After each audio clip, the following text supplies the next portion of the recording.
What's happening, people? I'm what you need. You're watching my channel. If you like what you see, you can like, share, subscribe. Because I donate via PayPal. And we get into this stream one time. I would like to spread this stream to different places, but I can't right now. I want to explain to you why Terrence Crawford is not Jermell Charlo.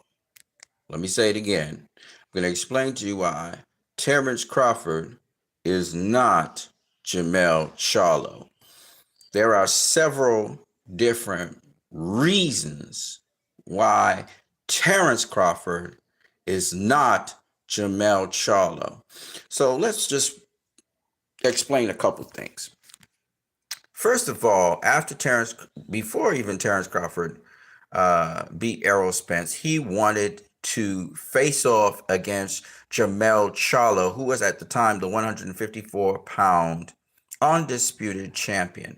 And Terrence Crawford at the time was the WBO champion, and he wanted to face off against Jermell Charlo. In fact, that was a thing, right? So Jermell Charlo had suffered one loss in his undisputed career at 154. He was the undisputed champion. And there were talks of different fighters facing him. One of them was Custer Zoo. Now, Tim Zoo. Sorry, my bad. Tim Zoo. So after Terrence Crawford destroyed Errol Spence and Jermell Charlo become undisputed, it looked like they would clash at some point against each other. And then Jermell Charlo, he got the offer to face Canelo Alvarez at 168 pounds. And Jermell Charlo looked like a dominant world champion, didn't look like anybody could beat him. Of course, Jermell Charlo came up with Canelo Alvarez, and I think it was either him or his brother was supposed to face Canelo. I think it was him. Wanted a shot at fighting Canelo. Seeing that they came up together and everything, and at 154, Canelo never faced him, he jumped at the opportunity to face Canelo Alvarez at 168 pounds. So he jumped up 2 weight classes to face Canelo Alvarez. Now, let's put this whole thing in perspective here. Jermell Charlo, 154. Jermell Charlo was a career 154-pound fighter. He had come in at 154. He fought at 154. That is what Jermell Charlo did. So when Jermell Charlo stepped to the plate to face Canelo Alvarez, assuming that it's the same Canelo, that he fought at 154, and he bulked up a little bit, but he kept his speed and quickness, and he fought against Canelo. The actual fight, he fought against Canelo. But in that fight, he realized there were weight classes for a reason. Remember, Jermell Charlo was a career 154-pounder. Let me say that again. Jermell Charlo was a career 154-pounder, okay? So when he stepped up in weight to 168, jumping 2 weight classes, passing over middleweight to face Canelo Alvarez, Jermell Charlo was known as Iron Man Charlo. He was knocking people out left, right, and center at 154. And he didn't exactly put on a lot of muscle mass, but he definitely was thinking that his quickness and his power would be effective against Canelo, because Jermell Charlo depended on his power a lot to bail him out of fights and to get guys knocked out. Not to say he didn't have sweet science, but that's how he performed. He was known as Iron Man Charlo, very competitive guy, kind of insane to a certain degree. And he jumped up in weight to face Canelo Alvarez. And I'll tell you this, once he felt that power from Canelo, he wasn't trying to fuck around with Canelo. He wasn't trying to take the fight to Canelo, even though Derrick James was telling him, do this and pop your jab and, try and push him back and stuff like that. He wasn't fucking. And when he started to get comfortable in the fight and he tried to throw some offense, Canelo actually hit him with a shot, a right hand it was, to the jaw. And he took a knee for that. That's to tell you how it affected him. And at the end of the fight, Jermell Charlo said, Canelo hits like a motherfucking truck, man. It's like being hit by a truck. He was very overwhelmed and impressed by Canelo's power, and he want to try and fuck around with Canelo. So Jermell Charlo, a lot of people say, Jermell Charlo, he didn't fight like how we expected him to fight. That's because he didn't expect Canelo to have that kind of power. He wasn't prepared for that. He always thought that Canelo and him were contemporaries, and though Canelo jumped up and did all kinds of great things, he thought that Canelo and himself, they were on the same level, like in terms of power and strength. And you remember, this was a dominant champion at 154. I mean, he was knocking out everybody, okay? So now you meet a guy that's more powerful than you, is hitting harder than you by degrees, and you're trying to keep your defense tight, but he's even penetrating your defense. Like I hit him on his arm, shoulder, elbow, and Jermell Charlo was feeling all that shit. So in the end, he was overwhelmed because he wasn't prepared for the kind of power that Canelo brought to the table.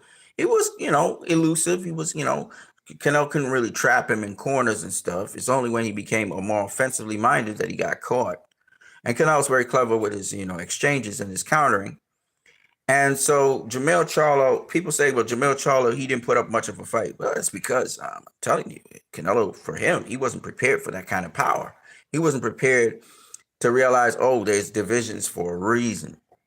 So now that we've said that, how is Terence Crawford different? I made sure I put all that in context so you guys will remember, and I emphasized on certain things. How is Terence Bud Crawford different to Jermell Charlo? And for that, I'm going to let Terence Crawford answer that question.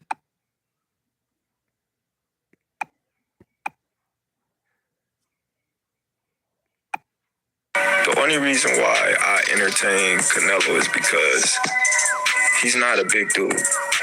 Like, he might be thick, but he's not a big dude. I feel I got the speed over Canelo. I got the reach over him. He might got the size, the power. I feel like, I got the better skills, boxing skills. How would you break that fight down? Like, how would you fight a bigger guy that's the same size as you? I mean, would it be more of a cat and mouse? Like, would you be using a lot of angles, a lot of power? The reality is, man, the reality is Canelo does put people out, dude. From Kirkland to Amir Khan. But all those guys that you name is not as skillful as me. I'm sorry. No disrespect to none of those fighters, but when you see the skill level is night and day. So how do you see a fight with Canelo? I see, it's been a tough fight. Like, Canelo is a great fighter. Like, I always had respect for Canelo. I always, liked it to watch him and things like that. I think he does a lot of great things in the ring. The fact that people doubt me, it just fueled me even more, just to try to get the fight even more. Looking at it as a whole and looking at a lot of people like, man, you can't beat him. Then I'm looking at him and I'm watching him. I'm like, man, I can beat this dude. And then everybody like, oh man, you think you can beat Canelo? Oh man, he too big. And I'm like, I've been fighting people bigger than me all my life since I was a little kid. So I always been undersized and I always came out on top. Now that last point that Bud Crawford said is the point you need to remember.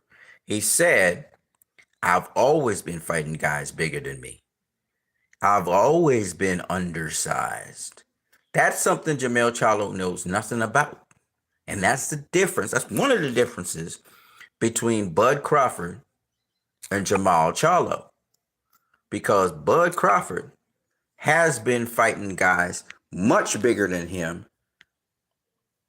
for a long time in his career, right? And we're not just talking about when he stepped up from lightweight to super lightweight and dominated the bigger guys at super lightweight.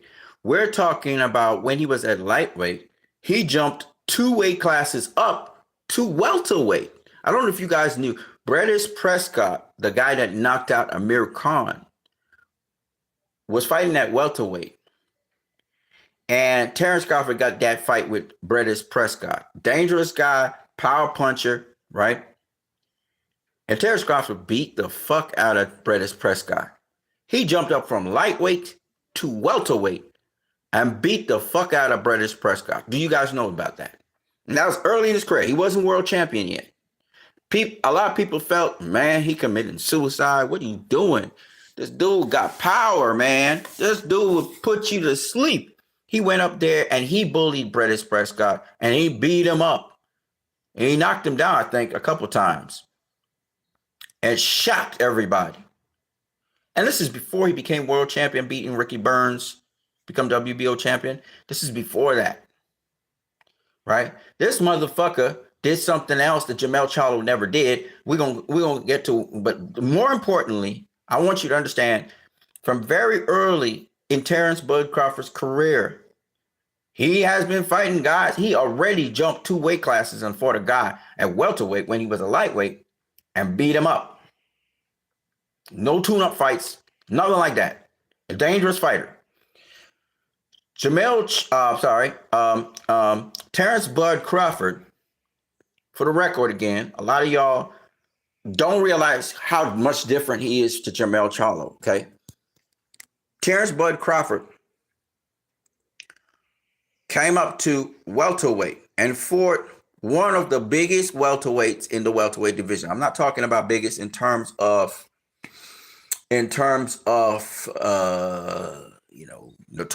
notoriety and skill and performance. I'm talking biggest in terms of size. Jeff Horn was a massive welterweight. Walk around weight for Jeff Horn at welterweight when he fought Manny Pacquiao was 180 something pounds. Okay. Motherfucker was big. That's why he went on to fight at middleweight. Jeff Horn went on to fight. He jumped from super welterweight to middleweight. He's a big dude. Okay. Jeff Horn gave Manny Pacquiao problems because he was so big. And a lot of people don't realize that. Jeff Horn, when he comes into the ring, he's like he's a small light heavyweight. Okay. So when you think about that, Jeff Horn versus Manny Pacquiao, that's why Pacquiao couldn't knock his ass out, because he's big. And then he was fucking awkward. Okay, this motherfucker's footwork matched Manny Pacquiao's footwork. Terrence Crawford knocked his ass down multiple times and then stopped his ass. That was Terrence Crawford's first welterweight fight at welterweight, if I'm not mistaken. He moved from super lightweight, undisputed champion, to welterweight. He fought Jeff Horn, who was a world champion, and he stopped his ass. Think about what I'm saying. Moved up in weight and stopped the supposedly bigger guy. Think about what I'm saying. Right? He moved up in weight from lightweight to super lightweight and knocked out the guy who was beating everybody, the African dude. I forgot what his name was. Knocked him out in, I think, 3 rounds. Okay? Terrence Crawford was a beast. I want to say one more thing about this particular point. The point I'm making, that Jermell Charlo was a career 154. Terrence Crawford wasn't a career 154. He started his career at lightweight, and he beat British Prescott, who was a welterweight, while he was at lightweight. He jumped up 2 weight classes to do that. They went on to beat and become undisputed at super lightweight. His first fight at super lightweight was against, I believe, a solid super lightweight, and then he went and faced world champions and knocked them the fuck out. He was knocking out super lightweights, okay? Then he went up, and remember Victor Postol, who was considered a very skilled fighter, and he was going to give Crawford a real difficult fight. He knocked down Victor Postol twice in that fight. And Victor Postol never been knocked down in his career. Then he goes up to welterweight, fights one of the biggest welterweights in size we're talking about. Massive welterweight in Jeff Horn, and stops his ass. And he's an awkward fighter too. So I'm just showing you, then of course the Errol Spence fight where everybody thought Errol was going to be too big for him. And I mean, he eviscerated Errol Spence, right? Jumps up to 154. His first fight is a championship fight at 154 against an awkwardish, guy who could switch hit and all that shit. and was very awkward in his approach to him. A European fighter, of course, that fighter, of course, was beaten up pretty bad by Ortiz, right? Virgil Ortiz. But point is, at the end of the day, Terrence Crawford was the first one to break him down, right? Undefeated fighters at that. And a lot of people don't realize, okay, he didn't do the spectacular knockout like he did, at welterweight or whatever. But he was in full control of that fight. He was controlling that dude. Dude got some licks on Terrence, took him. Terrence didn't wobble or anything, and he moved up in weight to do that. So what I'm trying to say is, point number one, Jermell Charlo never moved up in weight to fight anybody. And he was a guy that didn't depend on his skills so much as he depended on his power. He wanted to knock you out. Terrence Crawford is a skillful fighter who has, okay, so we're going to talk about that. That's the second point, which Terrence Crawford talked about, that he's more skillful than Canelo Alvarez.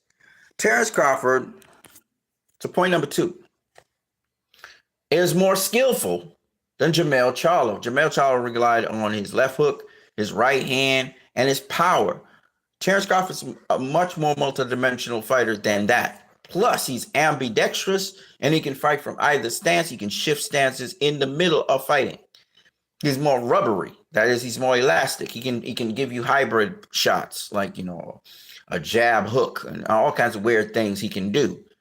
This is what makes Terrence Crawford so dangerous, because some shots you're not going to see. He's going to change up the shot mid-shot and hit you with something that will land, but like you would never expect it to land, which is what makes Terrence Crawford so dangerous. How he beat Errol Spence wasn't that Errol Spence wasn't doing things textbook good, and there was flaws in his offense, obviously, but the way how Terrence Crawford pieced his ass up, okay? And Terrence Crawford can box you. He can throw straight, accurate shots, or he can be this rubbery guy that just kind of just fucks you up with these bolo-looking punches and these looping, whipping punches. Gets his power from a whipping action. Whereas Jermell Charlo uses he's more with straight shots, more textbook, more basic, He can box. Don't get me wrong. He can box pretty well. He's a progressive boxer. But I could see Terrence Crawford mopping the floor with Jermell Charlo,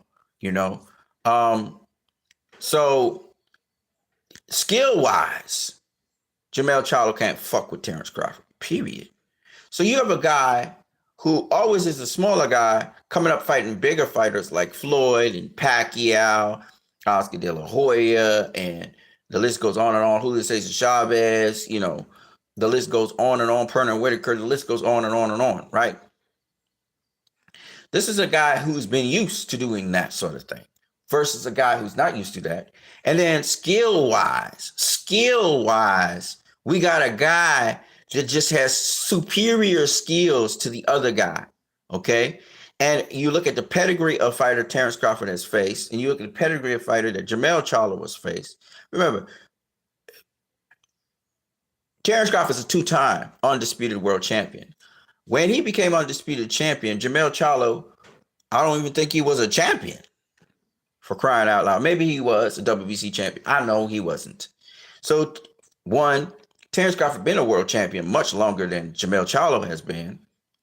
Two, he became undisputed champion long before Jermell Charlo was undisputed. Three, Jermell Charlo in his trek towards becoming undisputed, this dude, the doubters and the naysayers began to believe because they began to realize this dude is the truth. I remember Floyd Mayweather saying that, who is the best pound for pound fighter in the world? And Floyd never changed his tune. Terrence Bud Crawford. Floyd kept on saying that over and over. And that's because you don't pick against Terrence Crawford, motherfuckers. You just don't. I learned that lesson the hard way. Okay? Just to show his skill and the mean streak and everything that he's got in this game, Bob Arum did not want Manny Pacquiao to face Terrence Crawford. That's why Manny Pacquiao faced Jeff Horn in Australia.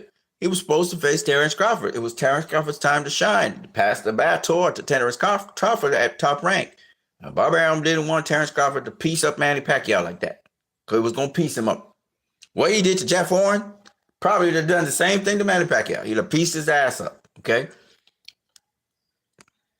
So what that tells you, don't forget to smash the like button if you like what you're seeing.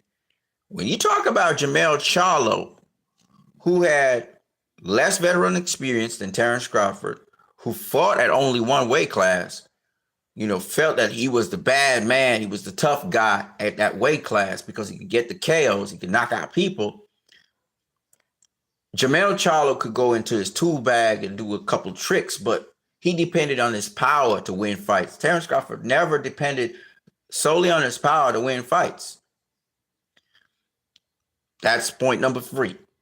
So 1, Terrence Crawford fought in multiple weight classes, was always the guy coming up in weight, always the smaller guy beating these bigger guys. 2, Terrence Crawford is way more fucking skilled than Jermell Charlo. And 3, Jermell Charlo was the bad man. He was the power guy in the weight class he was in.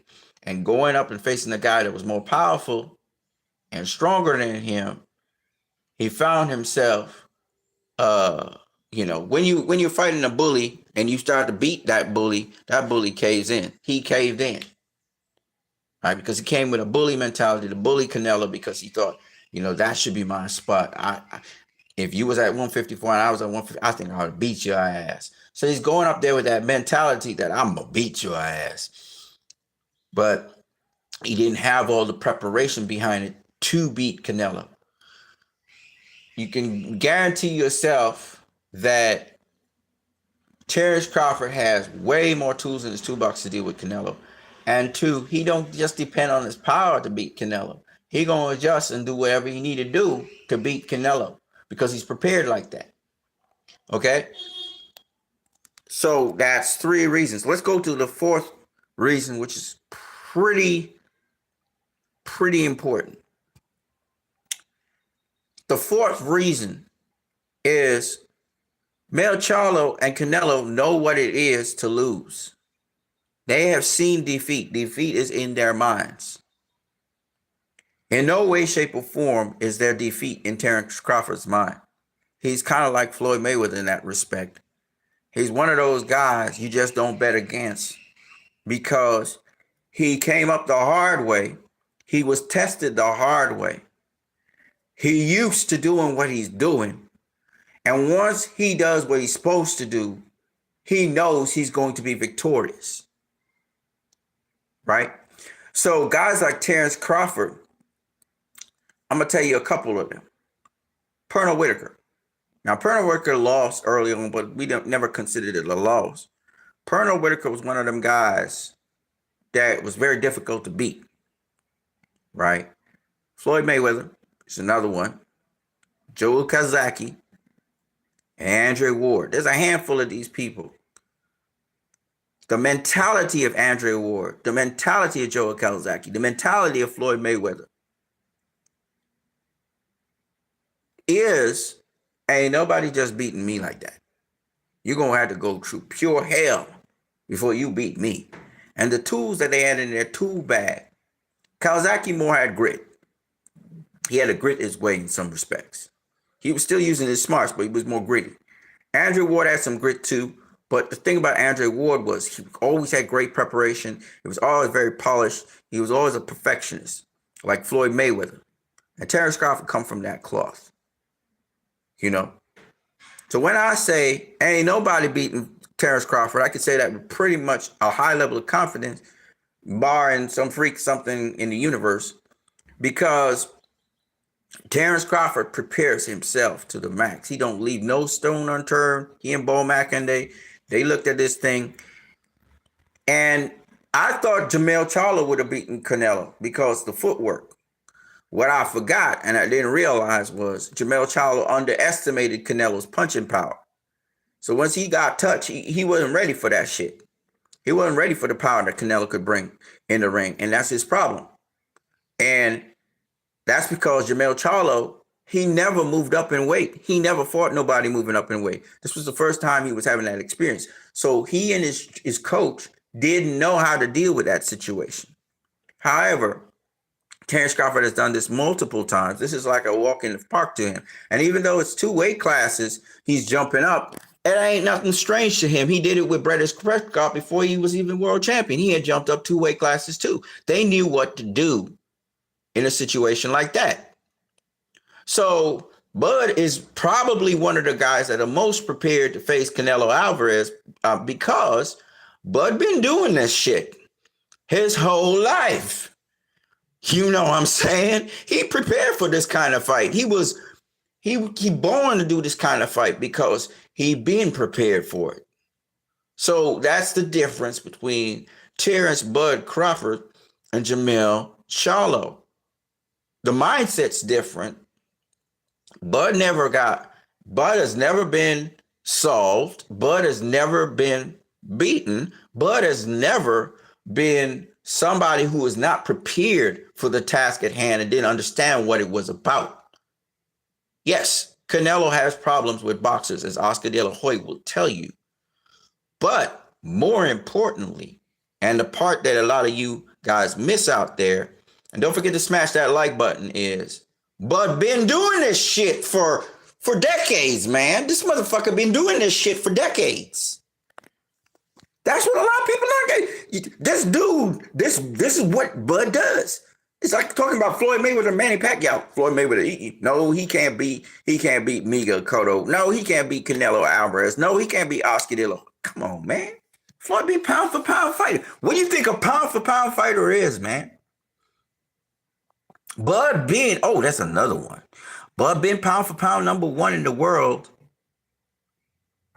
so many more times than Jermell Charlo. In fact, if we really want to be honest, Bud has been pound for pound number 1 in the world since Canelo lost to Dimitri Bivol.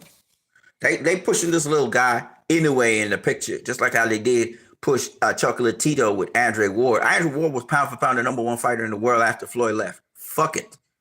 Y'all could push Chocolatito. Y'all could push all these little short, little small guys. How much you want? Truth is, Andre Ward was pound for pound number 1 nonstop. Okay? When Floyd left the throne.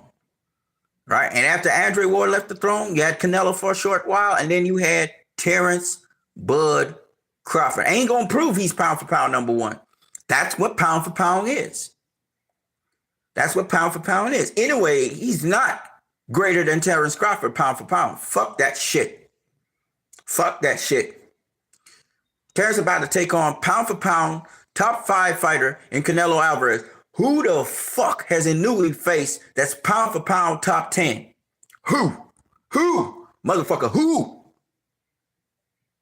So how is Inoue ahead of Terrence Bud Crawford? Terrence Bud Crawford has faced 2 pound for pound fighters now. He's going to be facing Errol Spence, who was in the top 10 pound for pound list. And now fucking Canelo. What the fuck are y'all talking about? That Inoue is a pound for pound fighter greater than Terrence Crawford. He's about to face pound for pound one of the top greatest fighters of all time. I'm sorry, not of all time. Well, greatest Mexican fighters of all time. He's about to face that dude.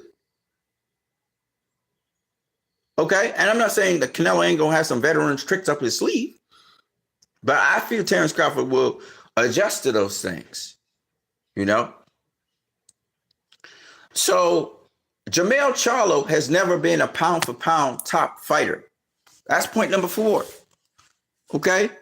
Now, when you look at Jermell Charlo's resume and you look at Terrence Bud Crawford's resume, first of all, Terrence Bud Crawford's resume is bigger and longer than Jermell Charlo's, right? Jermell Charlo's fought some good fighters in this division, no doubt about that. Terrence Crawford, however, has fought good to great fighters in multiple motherfucking divisions. We're talking about from lightweight to super lightweight to welterweight to super welterweight. And the amount of champions that Terrence Bud Crawford has fought is way more than the champions that Jermell Charlo has fought. Okay? So we're talking about, again, just how the fuck can you compare Terrence Crawford to Jermell Charlo? You know what I'm saying? We're talking about comparing apples to oranges, man. You look at Crawford's resume and the champions he's beaten on his resume. All right. Now, we know he faced the number one fighters at lightweight, super lightweight, sorry, not at lightweight. Lightweight, he did not face the number one fighter at lightweight. But at super lightweight, he faced the number one fighters at super lightweight. He also faced the number one fighters at welterweight. He has yet to face the number one fighters at super welterweight. So in 2 divisions, he's faced the number one fighter. And now he's about to face the number one fighter at super middleweight. Not just the number one fighter, but for the first time, Terence Crawford is about to face an undisputed fighter at super middleweight. So he knows this guy's undisputed. He's the man at this division. I expect a really great fight because this dude is undisputed. He is the champ at that division. All right. So, don't forget to smash the like button. So all of these reasons, you see, y'all thinking I'm going to punk Jermell Charlo. I'm not going to punk Jermell Charlo. Jermell Charlo is a great fighter. Great fighter. Great 154-pound fighter. Right? But his experience was limited. He did not know how to prepare for Canelo Alvarez. Had he prepared properly for Canelo Alvarez, we'd have gotten a better fight. Okay? But you can guarantee this. The one thing you're going to be sure of is Terence Bud Crawford is going to be prepared for Canelo Alvarez. He's not going in there to collect a paycheck.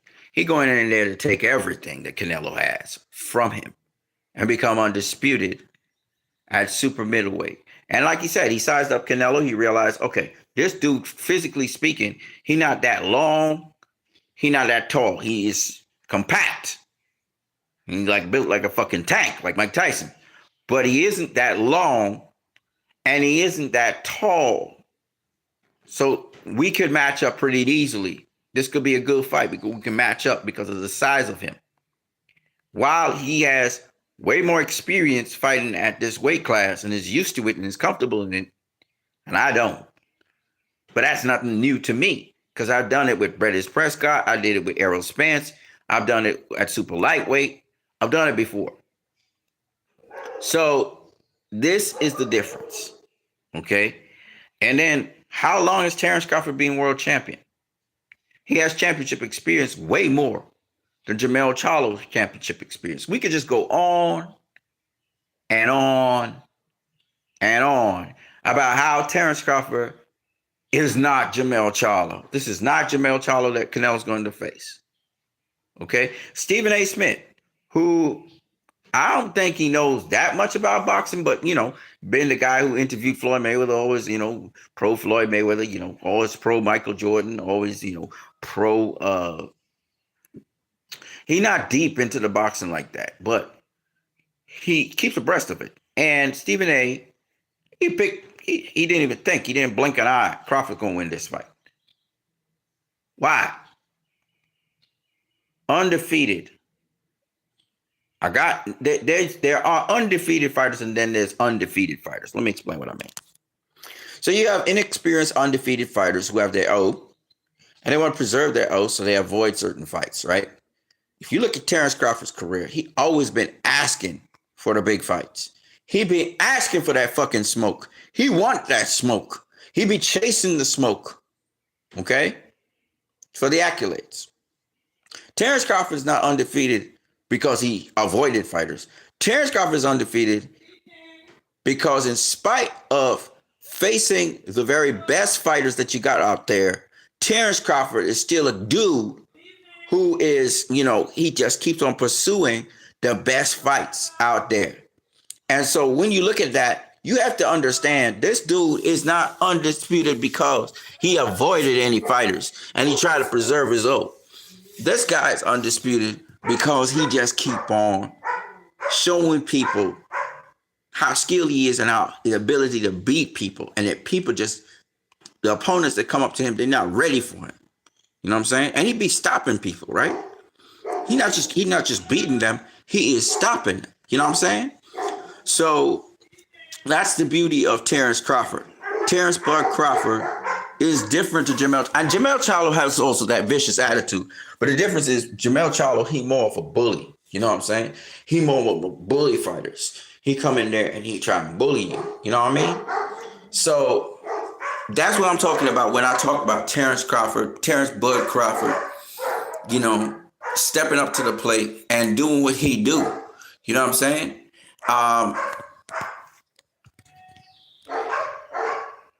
We're gonna now look at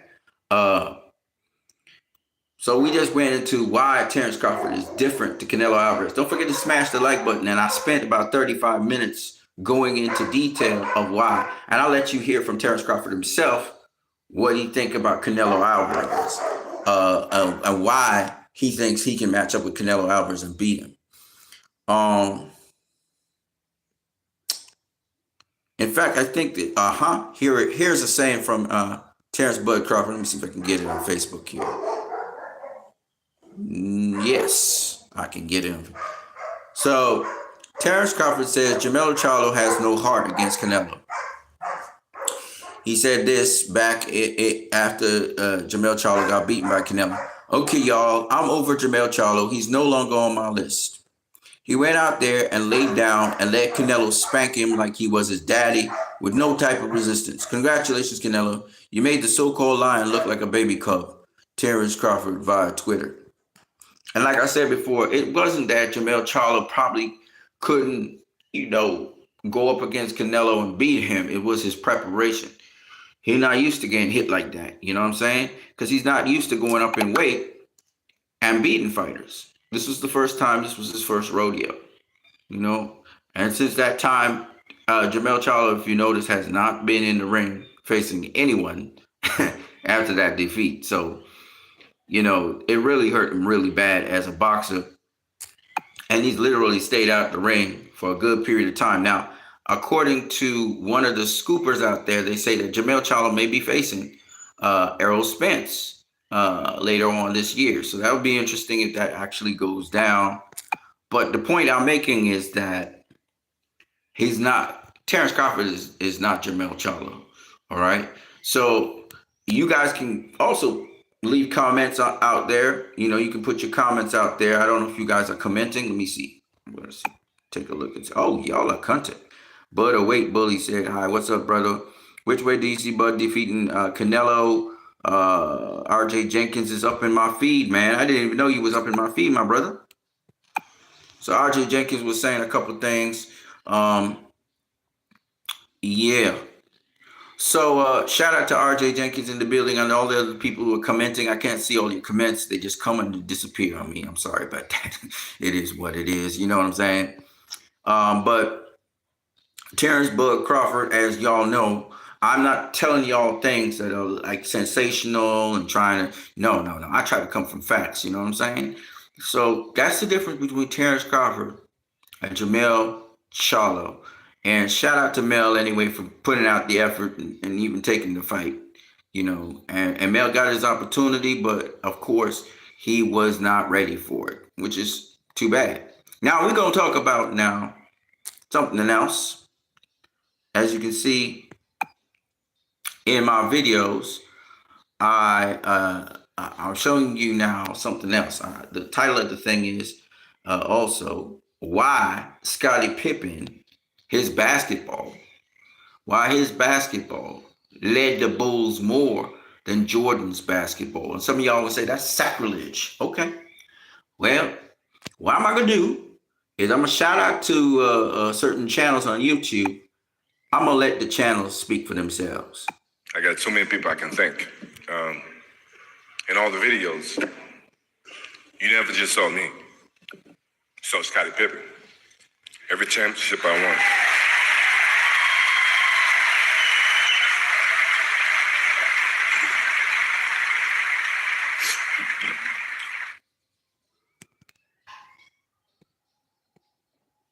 We tried desperately to move to get him. He was the most interesting and exciting player in the draft. If he doesn't go to the top 10, something's wrong. He was a talent, and he had his moments as a rookie. We were playing Cleveland. Hold up. Let me get this again for you guys. Hold on one second. I want you guys to see this. Now I didn't. Y'all probably wonder why I'm so high off of Scottie Pippen. It's because he's the unseen force that led the Bulls. He was like the shadow government. He was like the shadow leader. People didn't realize Scottie Pippen was a leader. He wasn't robbing. He wasn't playing with Jordan. He was directing Jordan. I'm going to explain to you guys what I mean. Watch this. I wonder if I could speed it up a little bit.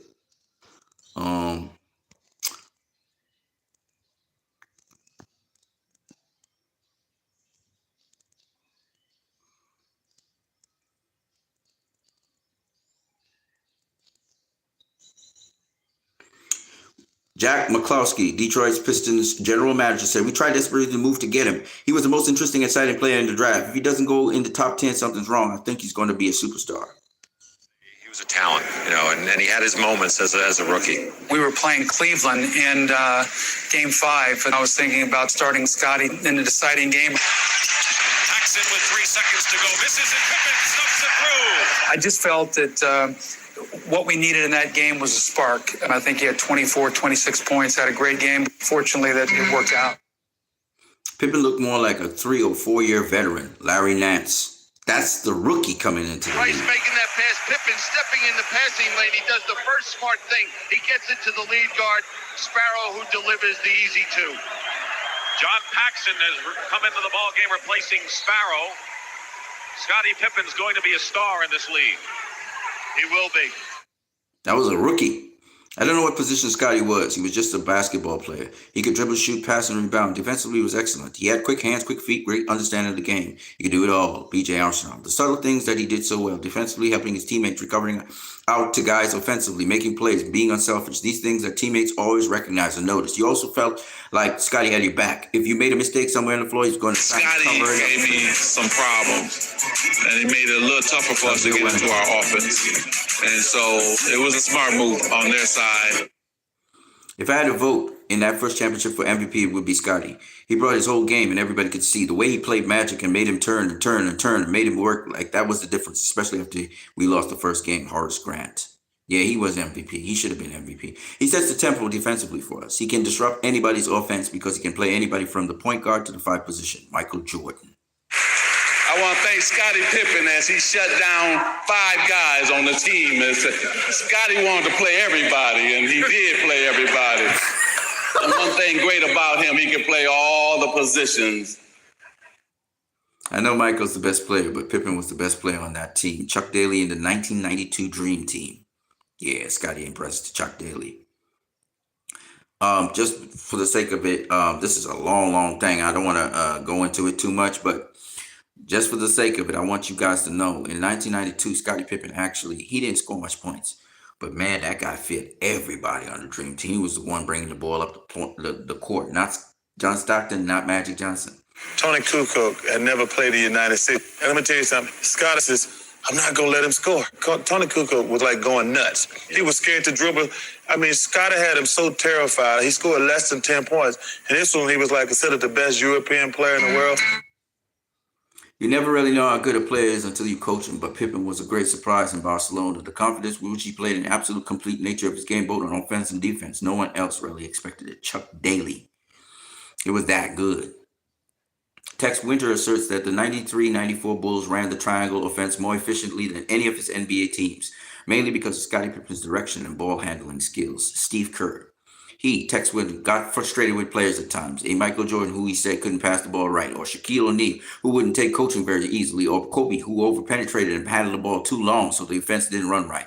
So every start I ever had on the team except Scottie Pippen, basically he had trouble with parts of their game. Phil Jackson.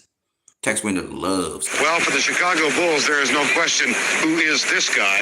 It's a little early to be casting MVP ballots now, but Scottie Pippen is raising some eyebrows. Yeah, he defines the position at this in this field, the number 3 spot. The 3 spot. Yeah, he's a guy that he's leading them in points and rebounds, assists, steals, blocks, and minutes, and he can do everything. He has a defensive demeanor, and he can do it all offensively. Everybody talks about MJ first, but Pip had more all-around game, defense, offensive rebounds, defensive boards. Pip made the game easier for us to play. Ron Harper. Legendary Ron Harper. He could guard forward, small or big. He was quick and long, enough to disrupt guards. He made Jordan a better defensive player because Jordan gambled, and it was often Scottie who moved up to cover for Michael. He would cover so much ground. He had such good instincts. It wouldn't have been a Doberman defense without him. He's so aggressive. Jeremy Back, Bulls defensive coordinator. This is a man who deals with the defense. Scottie made everyone better because he was unselfish. He moved the ball to the right spot. He had such great basketball mind and really understood what was happening on the floor. He always willing to help out his teammates and make them look better. Bill Wennington. When you lose Horace Grant, Bill Cartwright, and Scott Williams, that's a lot of interior defense and rebounding to make up for it. But now Scottie Pippen is continuing to put up all-star numbers as he virtually leads the Bulls in every category.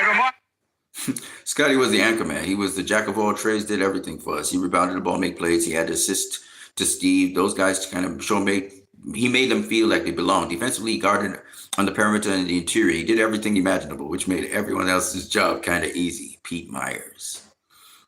He's the best athlete all around ever to play in the NBA. Tell me somebody who can do that, what he did for 48 minutes on the basketball court. He was the best all around. He could play 3 positions, 4 positions, rebound, assist, steals. Charles Oakley. That's crazy. Fairly seldom, Chuck, that you can point to a specific point of the game and say that's where it changed. But you can in this one. Yeah, we're going to do it for you. Scottie Pippen, they put him on Barkley. Barkley was really having his own way in any direction he wanted. They put Pippen on him. He fronted him. And normally when you front someone, you can't rise like this. Fight a guy like Barkley with his strength. Watch this play. That tells you what Pippen is all about. Gets the break started. And from that moment on, they took control of the game. He's the best defender I've ever seen. I put him in the class with Bobby Jones, Sidney Moncrief, and it's certainly Jordan. But they're different. Jordan at his position may have been as good as there was, but Scottie could guard more positions than Michael. Scottie could handle more sizes. Mike Dunleavy. It's like Scottie Pippen. When you play the Bulls, you're praying that I hope he guards the other guy tonight, because Pippen was one of those guys that could guard the 1, 2, or 3. If you're hoping, okay, I hope he guards the other guy. I mean, how rare is it that you want Michael to guard you? Doc Rivers. Now by 3. Looking to set up Davis, who was picked up on a switch. Final seconds, they can't find the shot. Davis this time is blocked by Pippen, and time works out on the net. Pippen again, stops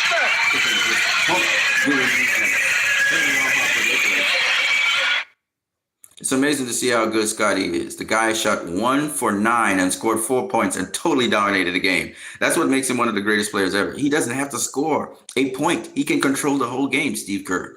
One of the best defensive players in the game with the ability to guard, lock up, and shut down virtually anyone under 7 feet tall. In the 2003 season, his 16th, Pippen would guard anyone from Atlanta power forward Sharif Abdul-Rahim to San Antonio guard Tony Parker to Boston small forward Paul Pierce. This made his teams incredible. If I get the rest of the guys laughing at him, he'll always bring the winner thing up. How many rings you got? He always throws that up at me. I mean, I was the one lucky enough to play with Scottie Pippen. Are you like his? He said I was the one lucky enough to play with Scottie Pippen. Let me have Scottie. See how I do then. Clyde Drexler to Michael Jordan. He's one of the best. He and Michael Cooper gave me the most problems. Larry Bird, yeah. Scottie Pippen was, man. There were certain things that Pippen does for that team that Michael doesn't do. Definitely defensively. I think offensively, he's always conscious of getting the other guys involved. Not to take anything away from Michael, but I think Scottie's just more cognizant of the total package that makes them complement each other. Stockton's out of it. Okay. Now you got to pick. I would have to say I would start it with Scottie Pippen. I would have to start my team with Scottie Pippen.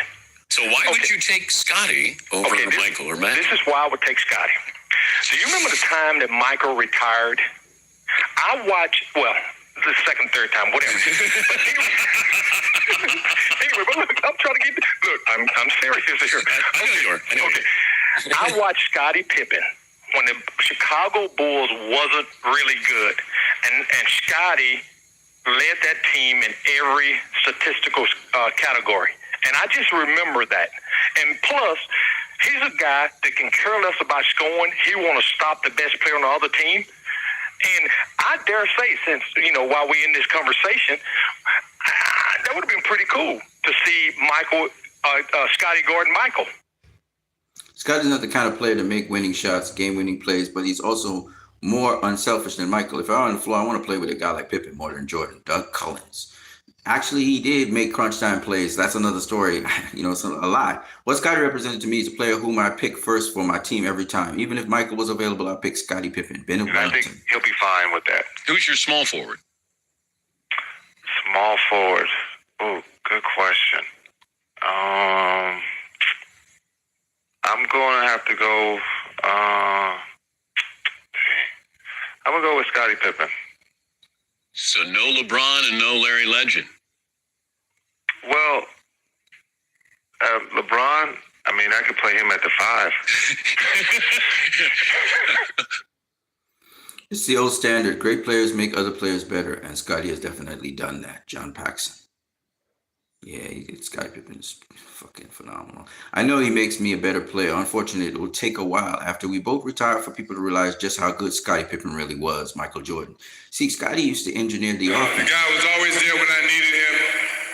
Any kind of guy. The guy came out every day. He pushed me to be the best basketball player that I can be in practice every single day. Jordan always felt Pippen was something special. Michael realized how easy it was to play with him and how he helped him make his teammates better. It's often said Jordan needed Pippen and Pippen needed Jordan. I'm not sure Jordan didn't need Pippen more than Pippen needed Jordan. Yep, Tex Winter.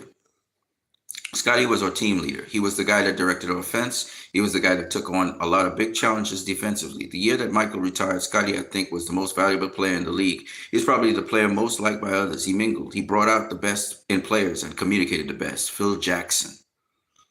I'm telling you, man, this guy's the hidden secret of the Bulls. This was the success of the Bulls. This was the center of the Bulls. This was the heart of the Bulls. Oh, what a play by Scottie Pippen! I think there's a lot of truth to that because Pippen always different players look more to me because I was a superstar that they could get to more than to Michael because he was such a mega superstar and they had a better relationship with me as a player, and my leadership out on the court speaks for itself. In fact, all of the Bulls were somewhat afraid of Michael Jordan, who would ferociously bark at them whenever they made the slightest mistake in positioning or timing. For solace and advice, the players instead turned to Scottie. Throughout the dynasty, it was Pippen who was the team's on-court leader, Charlie Rosen. 6 championships that wouldn't have been won without Scottie. Michael couldn't have done it by himself. The rest of the players and Michael would not have been enough. It took Scottie to put us over the top those 6 times. Chicago Bulls owner, Jerry Rhinestone.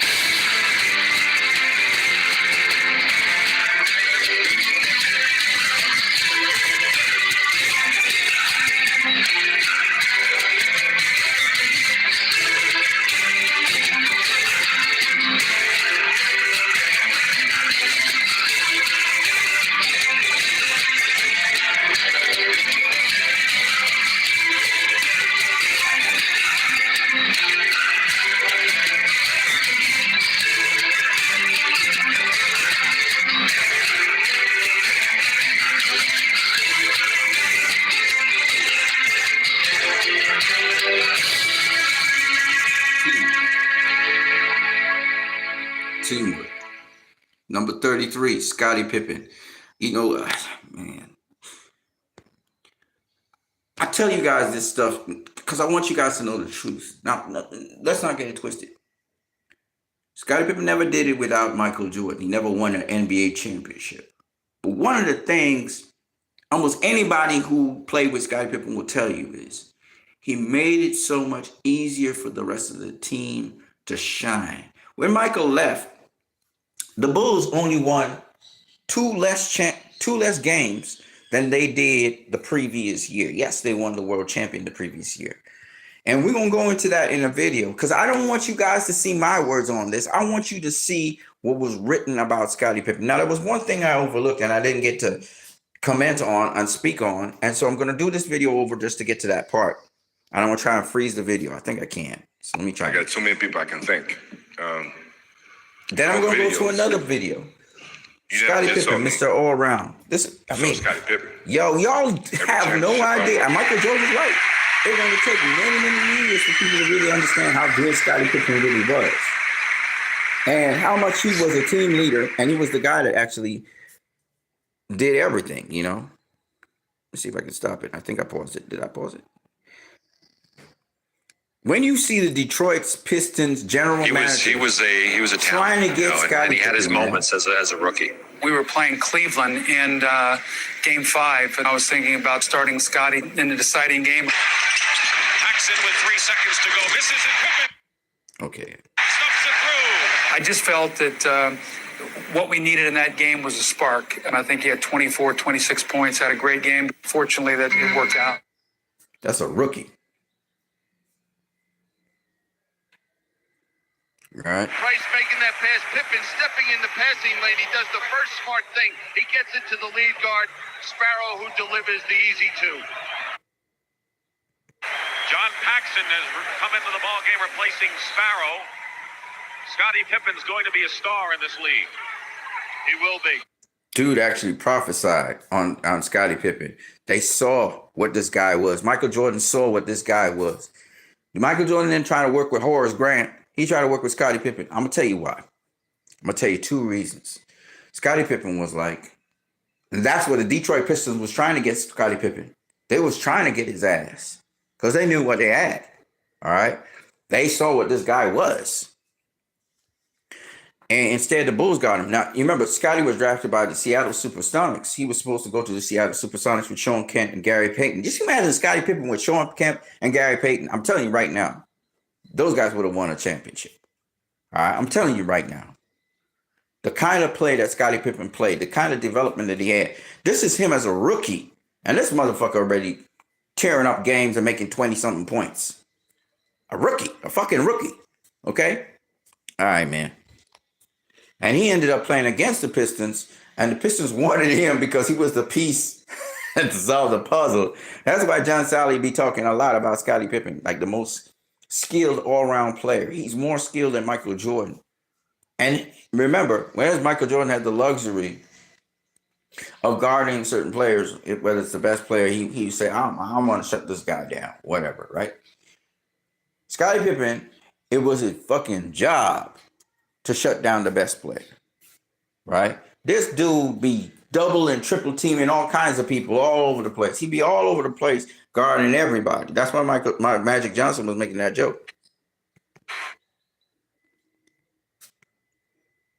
BJ Armstrong says, I just don't know what position Scottie was. He was just a basketball player. He could dribble, shoot, pass, rebound. Defensively, he was excellent. He had quick hands, quick feet, with a great understanding of the game. He could do it all. And this is a big guy.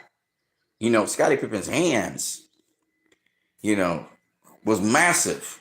He had bigger hands than Michael Jordan. You remember, this guy's like 6'8", 6'9", and moving like that, right? James Worthy was a big guy too, you know. And James Worthy was a phenomenal basketball player. But Scottie Pippen, motherfuckers, was crazy, man. And James Worthy even spoke about Scottie Pippen. We'll talk about that in a minute. Let's keep it moving.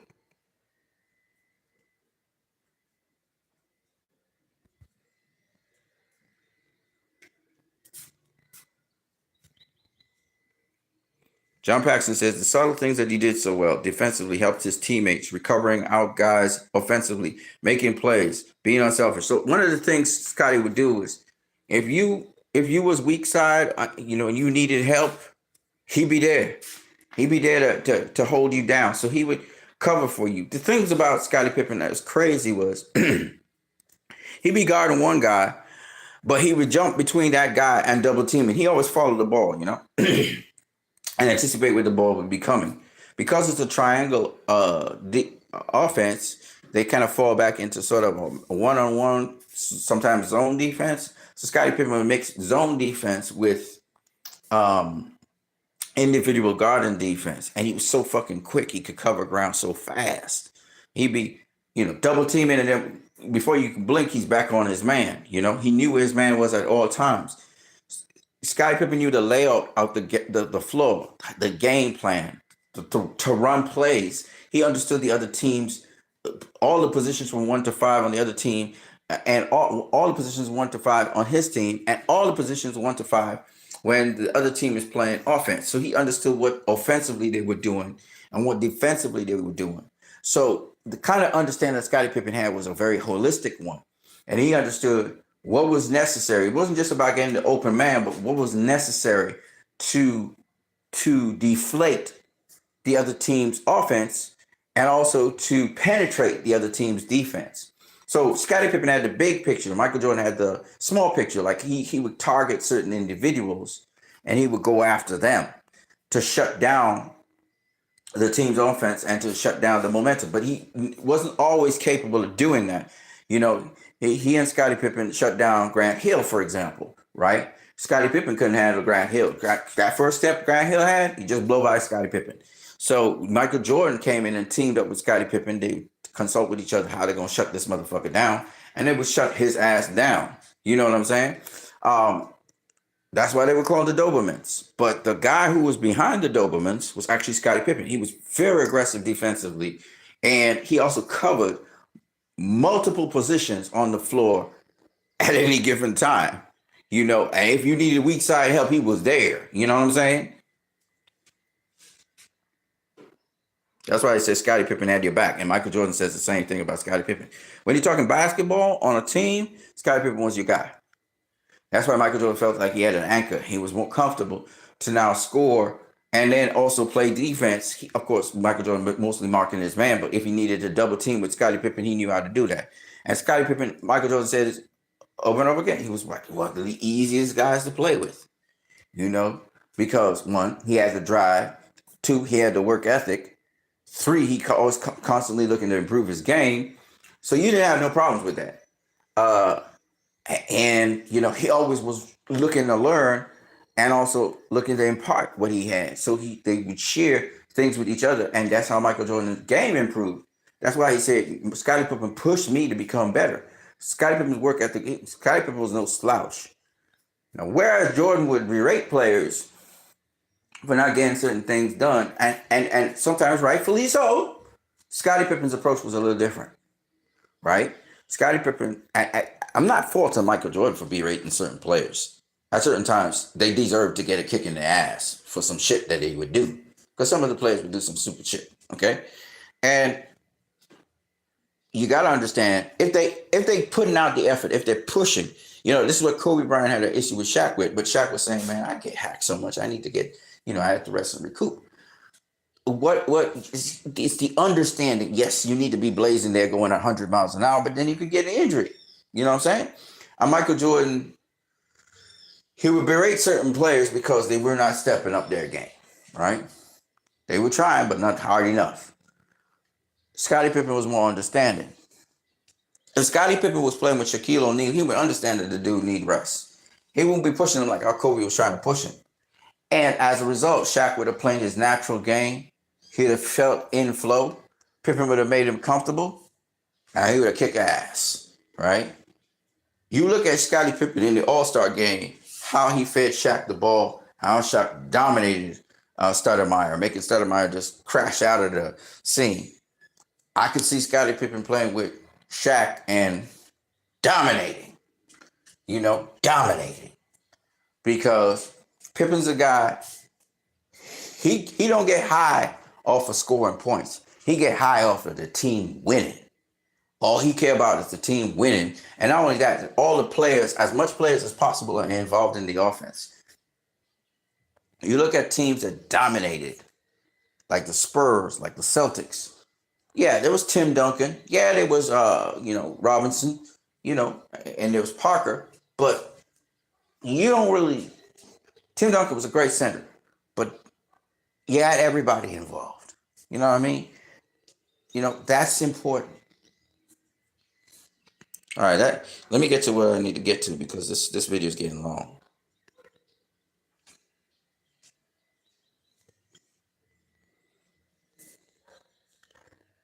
What's going on? Is this playing? Scottie gave me some problems, and he made it a little tougher for us to get into our offense. And so it was a smart move on their side.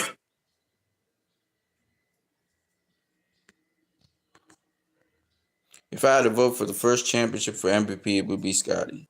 He brought his whole game, and everyone could see the way he played Magic, made him turn and turn and turn, and made him work. Like, that was the difference, especially after we lost the first game, Horace Grant. Yeah, Scottie Pippen was definitely should have been MVP.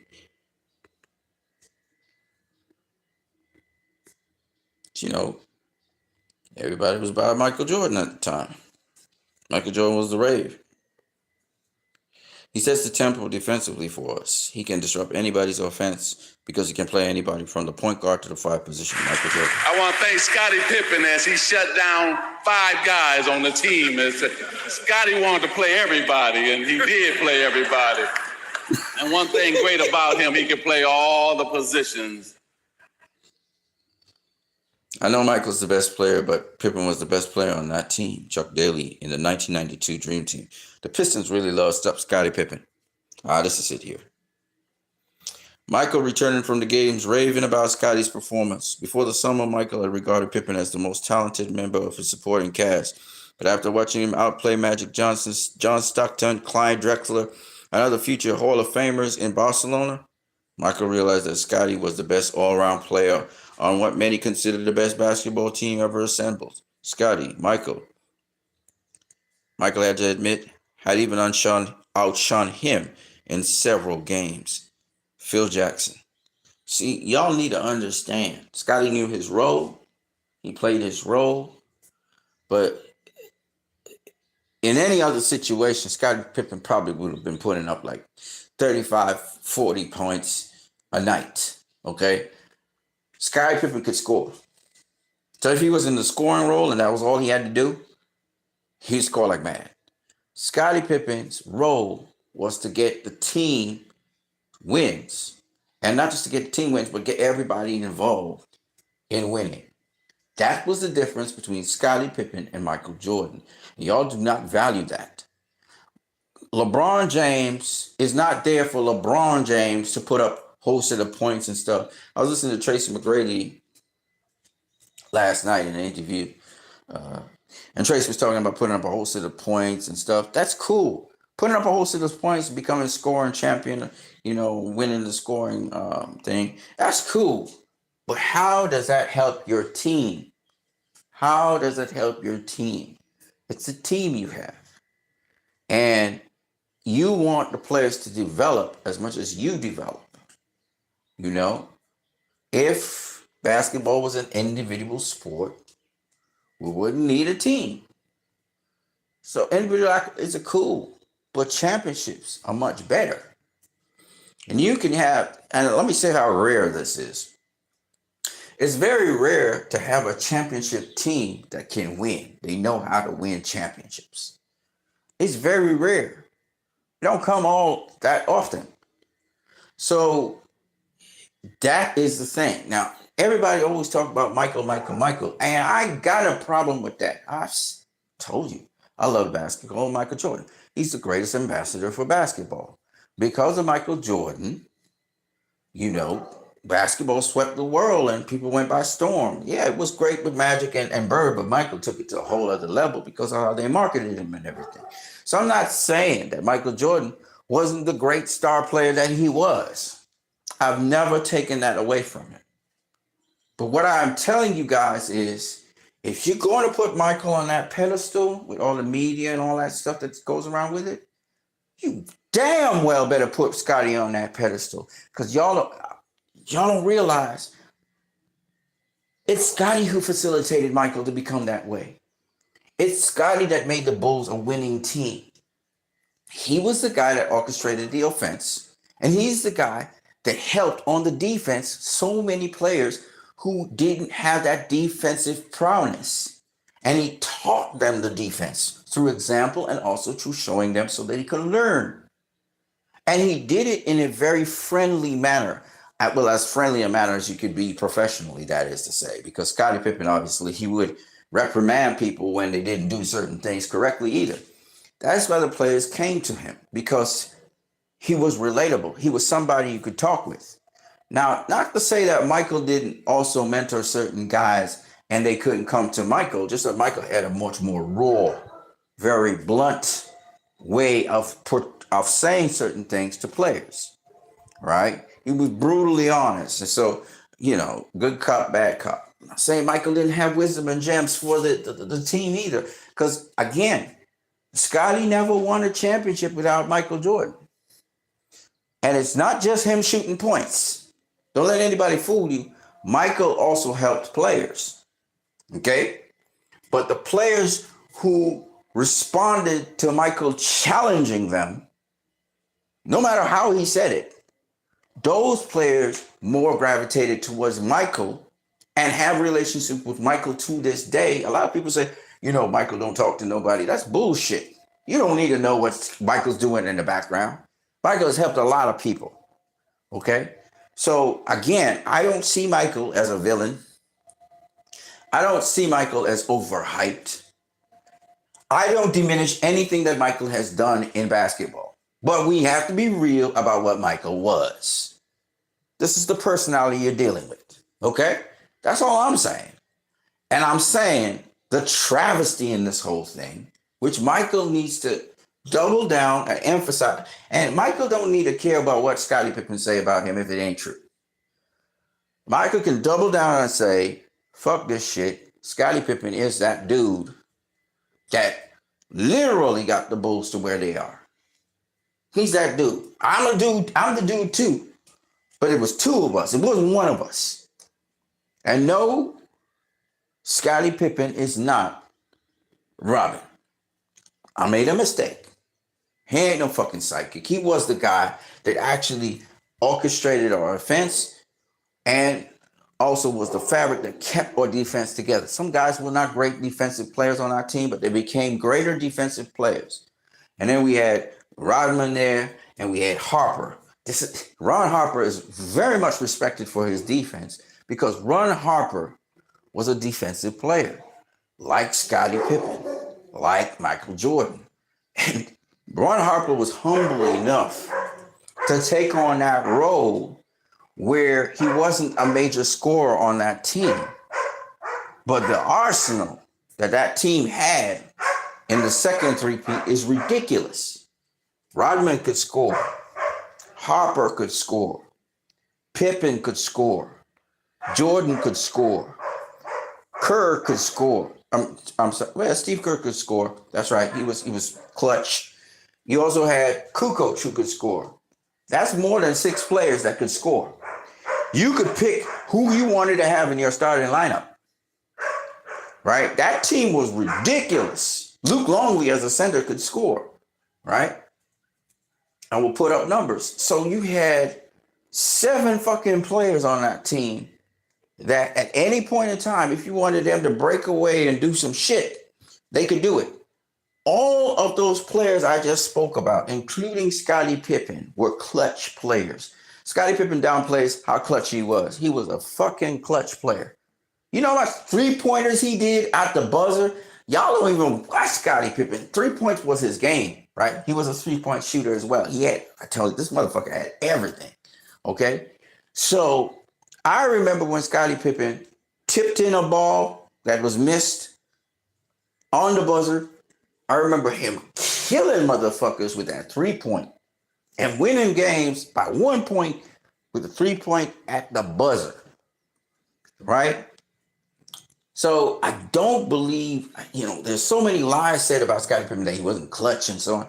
Scottie Pippen was fucking clutch too, okay? It's just that people focus and they get orgasms off of when Michael Jordan did shit in clutch, right? I'll tell you why Scottie Pippen was mad at Phil Jackson for not giving him that final shot, that final play, and running that final play off of him. Even if Tony Kukoc ended up getting that scoring, the final play should have been off of him. And Phil Jackson, he's mad at Phil Jackson for that reason. Scottie Pippen, everybody know it. When the chips come down, Scottie Pippen, he clutch. Okay, he can make it happen. All right. Yes, Scottie Pippen used to miss a lot of shots too. When he's off, right? But he was also clutch. I think Phil Jackson recognized how skilled Tony Kukoc was. Like Scottie Pippen, Tony Kukoc could lay up the ball with his right hand, with his left hand. He could dunk with his right hand. He could dunk with his left hand. He could handle the ball on the right side. He could handle it on the left side. Tony Kukoc was a phenomenal player. Period. Okay? He wasn't as polished as Scottie Pippen, but he was a tremendous player. And we saw him without Scottie Pippen with the Bulls, even though the Bulls didn't do that well. But we saw him play without Scottie Pippen, and he put up some good numbers. He put up some great numbers. right? Ron Harper was with him. It was Kukoc, Harper, Longley, Kerr. They were still there at the Bulls. They fell to the bottom of the standings because, they didn't have Rodman, they didn't have Jordan, they didn't have Pippen, they didn't have Coach Jackson. They had a new coach. I don't know if the new coach was running a new system or what. Again, if it ain't broken, don't fix it. But whatever. So anyway, I know that Bill Cartwright was still there. I think Tex Winter, he left. But yeah, this is Phil Jackson talking about that shit. Hold on a second. Let me see. I got it. Shit, I'm an hour and something into this. For all those people who understand, I'm not just speaking this from a fan perspective. Tony Kukoc had never played the United States. And let me tell you something. Scottie says, I'm not going to let him score. Tony Kukoc was like going nuts. He was scared to dribble. I mean, Scottie had him so terrified. He scored less than 10 points. And this one, he was like considered the best European player in the world.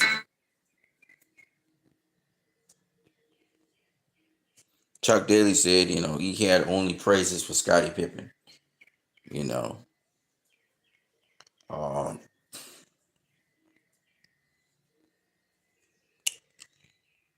Tex Winter, he loves Scottie Pippen because Pippen used to run that triangle offense so well. All right. We talked about this already.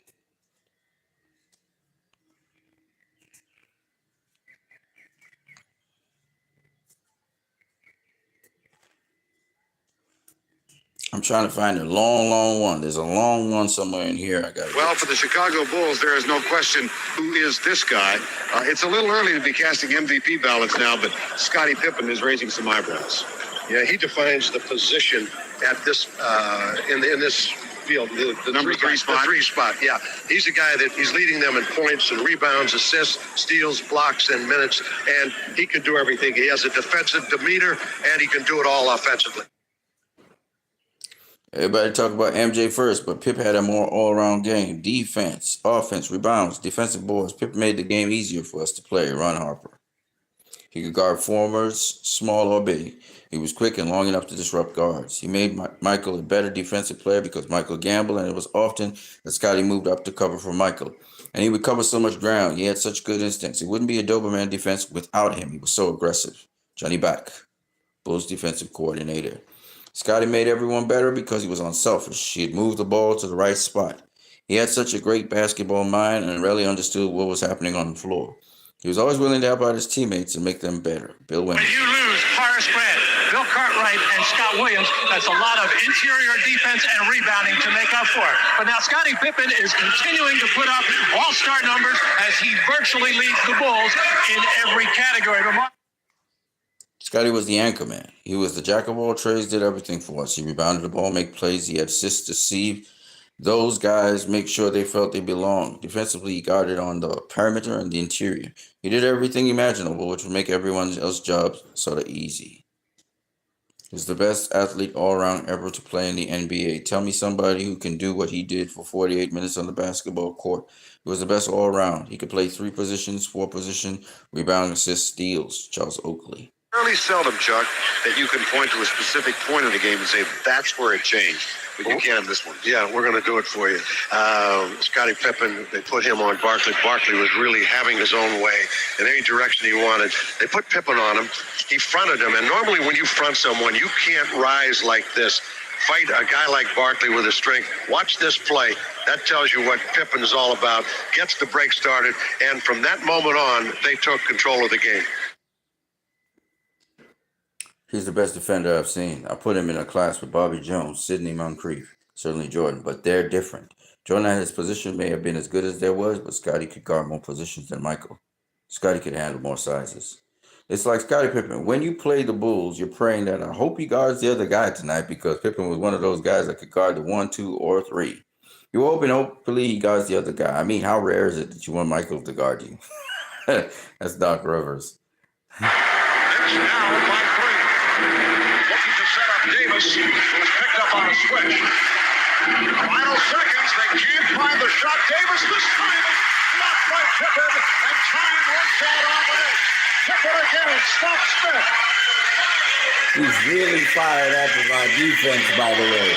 Scottie Pippen just love defense. It's amazing how good Scottie is. The guy shot 1 for 9, scored 4 points, and totally dominated the game. That's what makes him one of the greatest players ever. He doesn't have to score a point. He can control the whole game. One of the best defensive players here. I don't think this is it, but still. One of the best defensive players in the game with the ability to guard, lock up, shut down virtually anyone under 7 feet. I remember talking about this. This is L.I.V.E, the Book of Basketball.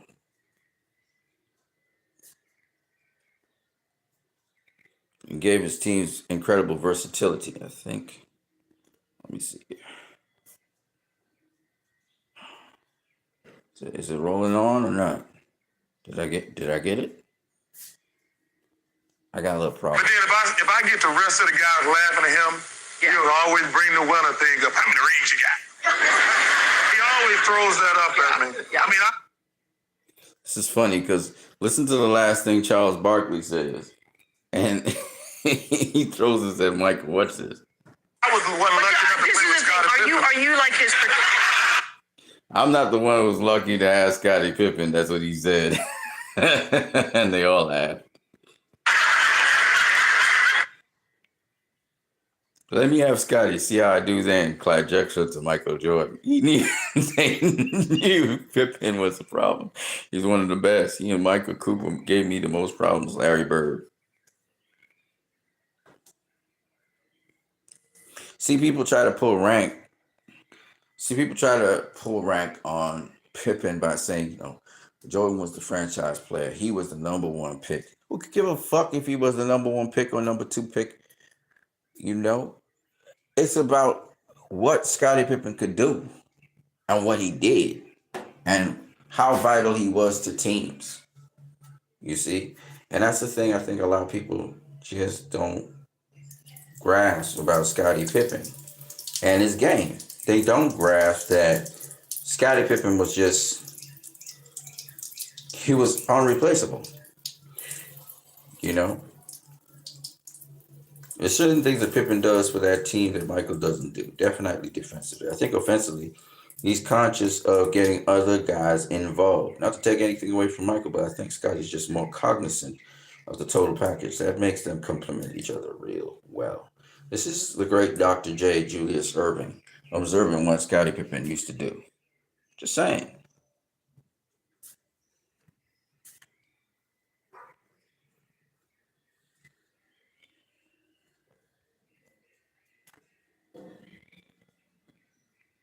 Stockton's out of it. Okay. Now you got to pick. I would have to say I would start it with Scottie Pippen. I would have to start my team with Scottie Pippen. So why would you take Scottie over Michael or Matt? This is why I would take Scottie. Do you remember the time that Michael retired? I watched, the second, third time, whatever. But anyway, but look, I'm trying to get. Look, I'm serious here. I know you are. I know you. I watched Scottie Pippen when the Chicago Bulls wasn't really good, and Scottie led that team in every statistical category, and I just remember that. And plus, he's a guy that can care less about scoring. He want to stop the best player on the other team. And I dare say, since, while we're in this conversation, that would have been pretty cool to see Scottie guarding Michael. All right. So Doug Cullen says something that I don't agree with, but whatever. Scottie's not the kind of player to make winning shots, make game-winning plays, but he was always more unselfish than Michael. If I were on the floor, I want to play with a guy like Pippen more than Jordan. Yeah. Now, he did make game-winning plays and game-winning shots. Not as often as Michael Jordan, but he did. He didn't get as much. Jordan got he took 28 shots per game or something like that.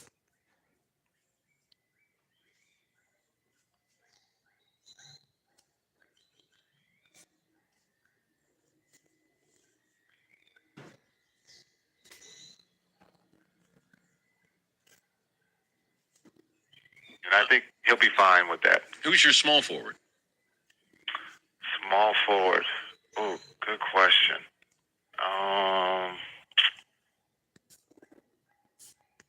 I got too many people I can think.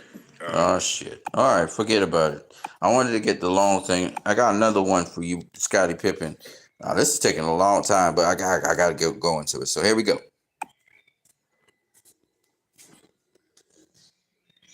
Steve Kerr said that will make him one of the best to ever play the game. 4th in total steals.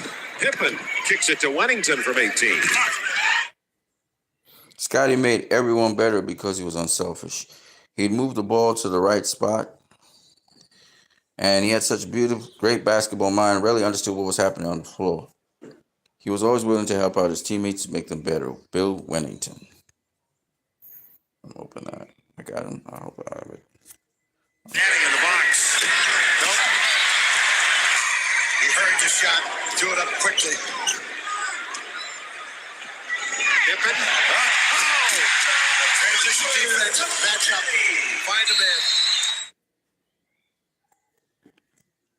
I say with players, Scottie was the most popular, no question. If he had a problem, it was Scottie would go to the trade. Yes, sir. Mentioned it in the first quarter. He's shooting under 40%. Oh, the lob to Jordan! I know he makes me a better player. Unfortunately, it may take a while after we both retire for people to realize just how good Scottie Pippen really was. Yep. John always felt Pippen was something special. Michael realized how easy it was to play with him and how he helped make his teammates better. It's often said Jordan needed Pippen and Pippen needed Jordan, but I'm not sure Jordan didn't need Pippen more than Pippen needed Jordan. Well, quite frankly, that is true. He got frustrated with players at times. A Michael Jordan who he said couldn't pass the ball right, or Shaquille O'Neal who wouldn't take coaching very easily, or Kobe who overpenetrated or handled the ball too long, so the offense didn't run right.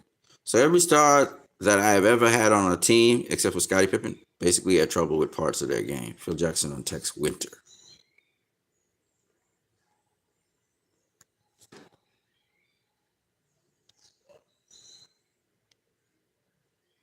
Sensational block shot, doubleheader.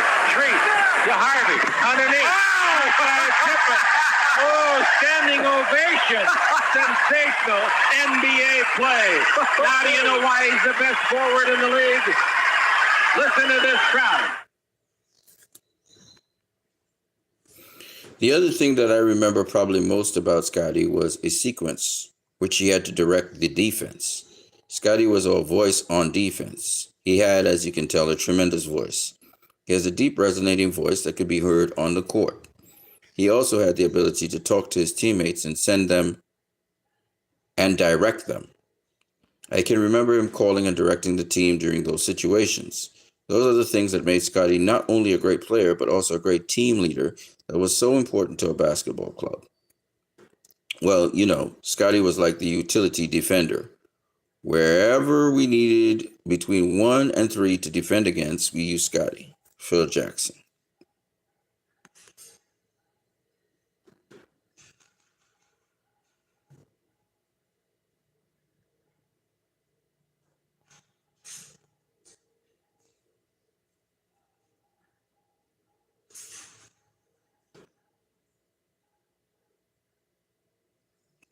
Did I? Okay.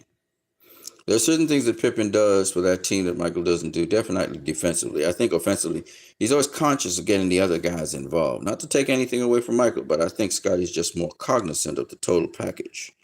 That makes them complement each other really well. That's Julius Erving. The luxury is for us to have a defender like Scottie who can cover more than one situation at a time. He's able to hang tight with whoever he's playing and help on defensive sets so that the other team Scottie Pippen showing in this one quarter his do-all talent. I mean, he can shoot it, he can run the floor, he can steal it, he can block it. Pippen was as much a part of winning the championship as MJ. I don't think it would have gotten done without him. Bill Cartwright.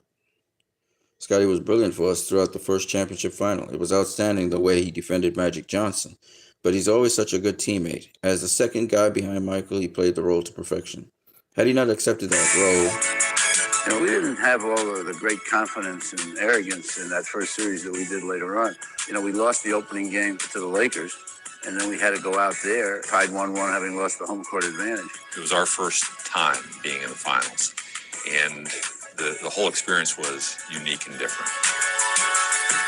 probably the key to that series was Scottie defending Magic. Magic was like 6'9", playing the point guard position. But here was this kid, Scottie Pippen, I thought for the first time, that was able to match him size for size, speed for speed. Scottie gave me some problems, and it made it a little tougher for us to get into our offense. And so it was a smart move, and they went on to win, and we knew our run was over. And the Chicago Bulls have won their first ever NBA championship. And sure enough, they just dominated from then on. Pippen did what Jordan couldn't or wouldn't. Pippen usually guarded the toughest offensive player, enabling Jordan to freelance in the lanes for steals and the fast break that broke most teams. While most regard those championship Bulls for Jordan, it was their aggressive defense that produced its offense and created the fear. When the Bulls won their first championship in 1991, it was Pippen guarding Magic Johnson and creating so much havoc for the Lakers. It was Pippen who directed the triangle offense, enabling Jordan to get in position on the wing to attack the defense. It was Pippen who was the good teammate. Steve Kerr used to say how Pippen would not only get you the good shot, Pippen knew when you were slumping or hadn't had a shot in a while, and he would work the offense to get you a good shot to get going. It was Pippen who was the more favored teammate, Sam Smith. Like I said, Scottie Pippen was the guy that got the team involved in the game. And Jordan was part of the team, so you get Jordan in there as well. He knew Jordan might want a certain amount of shots, so he was aware of that. He was aware that he needed to get Winnington. You know, the guys from the bench needed to get involved. He knew everybody needed to get involved, and everybody needed to get touch of the ball and get into the game. Randy Brown come off the bench and make some really signature plays off of the defense, you know, getting those fast breaks and dunking the ball and stuff like that, because Scottie Pippen would facilitate that. And this is what a lot of people don't understand. Jordan wasn't as important in his ball game to the Bulls' success as much as Scottie Pippen was central to that. Scottie Pippen was the guy that was orchestrating the offense, off the defense. And he was all over the place in the defense, you know. And that's the thing a lot of people don't understand. The guy behind Michael Jordan's big hype and all of that, Michael Jordan didn't do shit without Scottie Pippen. I'll be honest with y'all again. And again, Michael Jordan's an extraordinary player.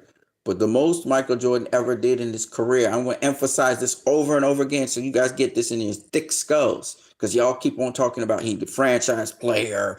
And, you know, because of that, you know, all the shine was on him. Well, motherfucker, guess what? He ain't going to get no fucking championships like that. If we going to talk about team sports and championships, he wasn't getting shit. I'm being real with y'all.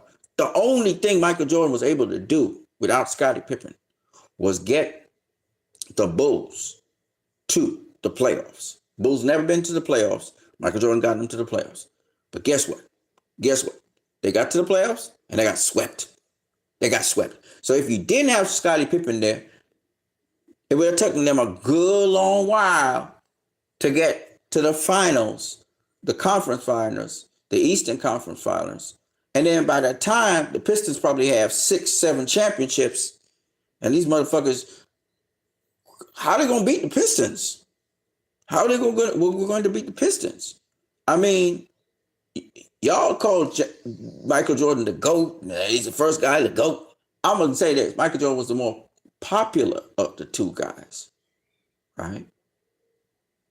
You know, Michael Jordan was the more popular of the two guys because he's on TV, he's the face of the NBA, blah, blah, blah, blah, blah. But in terms of his role and in terms of what he had to do for that team, oh, no. Scottie Pippen was that guy. You know basketball. That was the guy you had to shut down. That was the guy you had to disrupt. That was the guy you had to take out. And Jordan and Pippen, they worked in tandem very, very well. That's why we say it's the greatest duo we ever seen in basketball. You know. And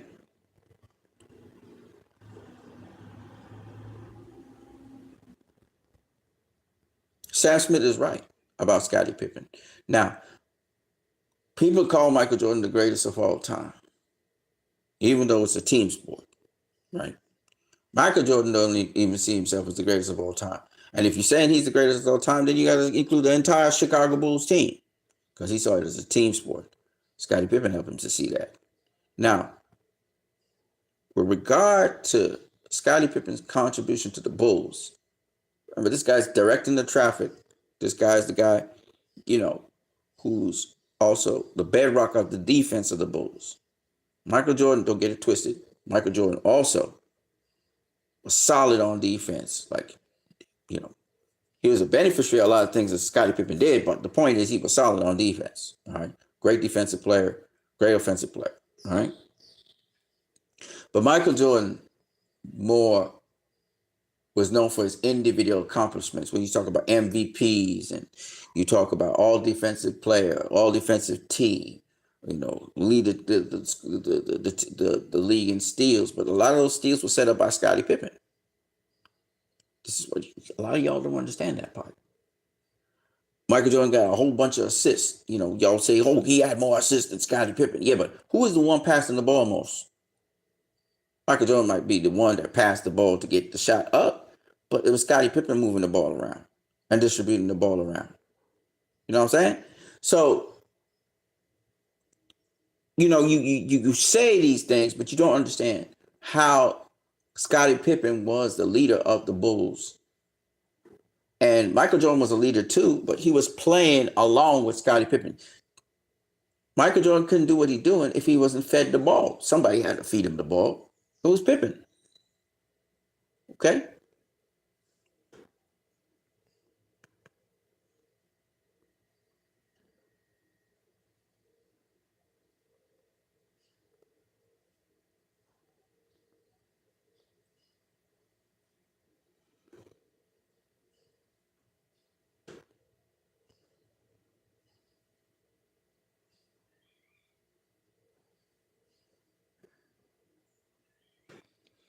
Scottie's one of the best teammates I've ever had. Everyone loves him. He's so unselfish the way he plays and plays so hard. He knows where you'll be and where you want the ball for a shot. He'll consciously try to take your shots. He'll be aware when you're struggling in a game, when you're gone a while without a shot. He'll run by and say, I know you haven't gotten a shot. Don't worry. I'll get you next time. A great teammate. Scottie was a great guy to play with. He was the type of guy where he may be having a great game, a 25, 30-point game. And if he knew you were struggling, he was going to find a way to kind of get you going as well. He was just that type of guy, and he was that type of teammate. The subtle things that he did so well defensively helped his teammates. Recovering out to guys offensively, making plays, being unselfish, those are things that teammates always recognize and notice. You always felt like Scottie had your back. If you made a mistake, he'd cover for you. He's going down the court late in the game looking to find someone. Scottie's not the kind of player to make winning shots, game-winning plays, but he's always more unselfish than Michael. If I were on the floor, I want to play with a guy like Pippen more than Jordan. There was one time in the film room where we had a defensive scheme going on, and I wasn't supposed to double team down low. But Scottie, he goes, Billy, go, I got your help. So I went down and helped out. And in film, Phil's yelling at me. Like, what are you doing? We're not supposed to do that.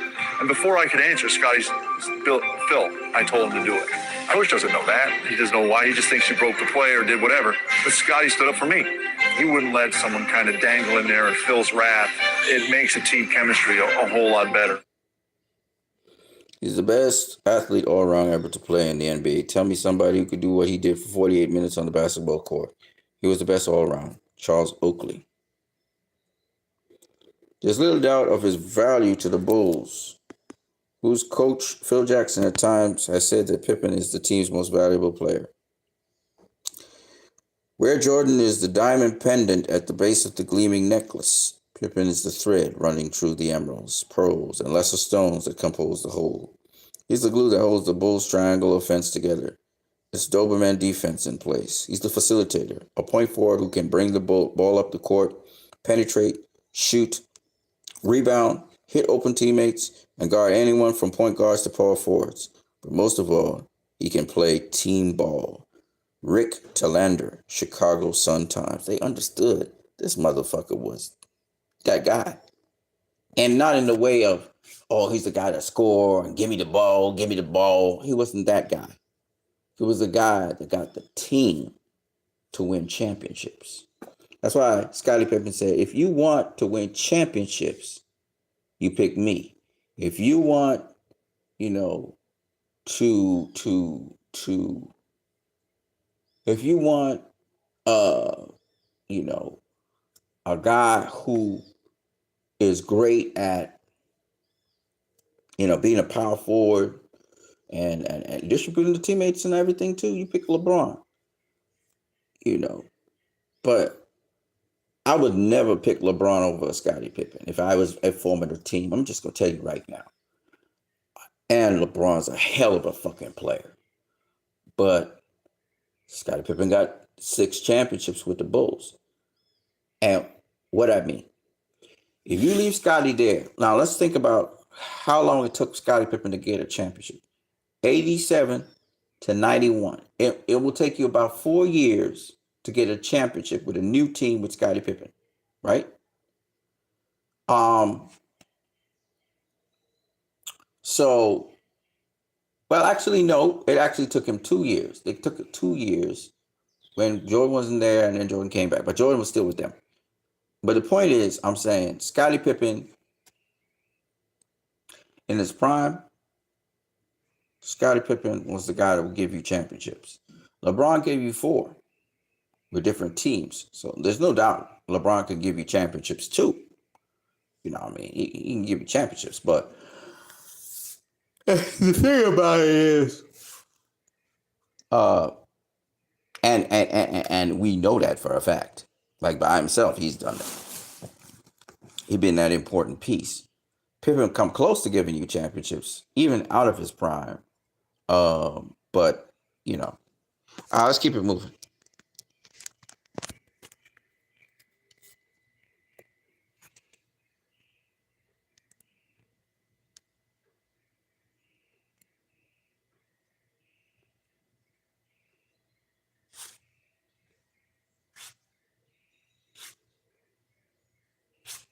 He was always concerned about the team, always concerned about it. He just had a great understanding of the team concept. When I first came in with the Bulls, I struggled with the triangle offense. And I found myself watching Scottie a lot because Scottie was, he was cool, he was calm. The game came easy to him. He found a way to get us in the offense, and I found myself picking up the offense. He was unselfish. He was willing to come over and help out. Hey, watch this on this play. They're going to do that. I mean, he just had a great basketball mind and really understood what was going on for it and was always willing to help out his teammates to make them better. You know, if I was a coach, I think he would be a pleasure to coach. And because certainly he was a pleasure to play with. Here you got a guy that is a phenomenal basketball player, could kick on the court anyone's butt, but he's sacrificing his game for the better of the team. So how can I go in and say, well, I need to get more shots? You can't. You got to fall in line. And it just really makes everyone understand what the ultimate goal is, to win. Pippen could score 5 points and still dominate a basketball game. Reggie Miller. I don't know what position Scottie was. He was just a basketball player. He could do it all, B.J. Armstrong. You can put him in any position you want, and he knows the overall nature of what has to happen on the floor. Phil Jackson.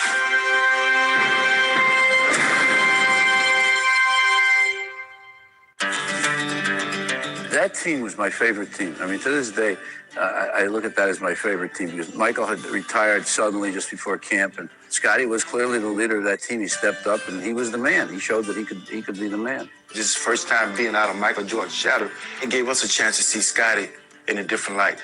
Not the second fiddle guy, but the head guy. See, we had a whole bunch of new guys, and Steve Kerr, myself. No one was expecting a whole lot to happen. It was like, whatever you guys can do, this city's going to appreciate it. He was just incredible. I mean, he was just running around, kind of doing things, and was getting really a chance to explore every aspect of his game. He was just unbelievable. He did everything for us. He rebounded the ball. Defensively, you know, he guarded the perimeter. He just did, I mean, everything imaginable, which made everybody else's job kind of easy. Before the 1993-1994 season, Phil Jackson predicted the Bulls would drop at least 15 wins and miss the playoffs after Michael Jordan retired. Phil Jackson predicted that. The team acquired new faces on the bench, and Jordan's replacement at starting shooting guard was Pete Myers. a player who could not even average 5 points a game for his career. The Bulls ended up winning 55 games, 2 wins short of the previous season. It may have been 60 had Pippen had not been out for 10 games. Pippen would become All-Star MVP. Horace Grant and B.J. Armstrong made their only All-Star appearances, and Bill Cartwright shot over 50% for the first time as a Bull. Also, newcomers Steve Kerr, Billy Wellington, and Luke Longley all saw increases in their shot percentages after joining the Pippen-led Bulls. Besides team owner Jerry Reinsdorf, both Phil Jackson and Horace Grant also cited the 1993-1994 season as their favorite. Even though they were robbed of the championship, because I think they would have gone on to win, even against the Houston Rockets. That year, that season, they had beaten the Houston Rockets for the first time since 1987. So they had not beaten the Houston Rockets for years. And without Michael Jordan, they had beaten the Houston Rockets in their fucking home court stadium. So I think that Scottie Pippen and the Bulls could have, having not been robbed by the Knicks, gone on to beat the Pacers, which they did beat that year as well, and go on to beat the Houston Rockets. It would have been an incredible season. They were playing so well as a team. In the beginning, it was rough because when Michael left, they didn't know how to work out the gaps that they had in their defense and offense. But once they got everything firing on the same cylinders, I mean, they took off, And Scottie Pippen was basically averaging the same amount of points, but just other players now. He was feeding the ball, so they were able to step up their game. And it was just tremendous. And Michael Jordan watched the Bulls not crumble even after he left. And I think it's because he had confidence in Scottie Pippen that Scottie Pippen could deliver that, deliver that performance that was necessary. So, let's keep it moving. Man, you guys sticking around with me, man. Y'all really watching this shit. That's good. Because, again, I don't want you guys to think this is my opinion. This is not my fucking opinion. I'm just elaborating on what's already out there. A lot of times people think that, I'm telling you my perspective or something like that. This is not my perspective. This is facts that we overlooked. 55 wins is terrific. It became a 70-game season because we started at four wins out of 7 games. That was really 4 games and 7 losses. That was really when mentally it kicked in for him. We always knew he could do it. I think the one thing I found interesting that year was that statistically things don't change much for him. He didn't look at it like he had to take on everything. That's where teammates love him. He had his best statistical year, but he found a way to make his teammates feel part of it, reward them when they were open, and do all those things that he had done before, but not just in a little different, but just in a little different role. So many people had written us off that year because we didn't have Michael. Everyone said we were going to win 25 games and 30 losses. Scottie kind of said, nope, it's not going to happen. And he led us to 55, John Paxson. Scottie Pippen, man. I could say so much. It's funny how they say, without Michael Jordan, Scottie Pippen couldn't win a championship. But he got closer to winning a championship than Jordan did without Scottie Pippen. This is the thing I never understood. He says Jordan's a franchise player. Okay, he is the franchise player. All the ads and everything, he's getting a lot of money. Fine.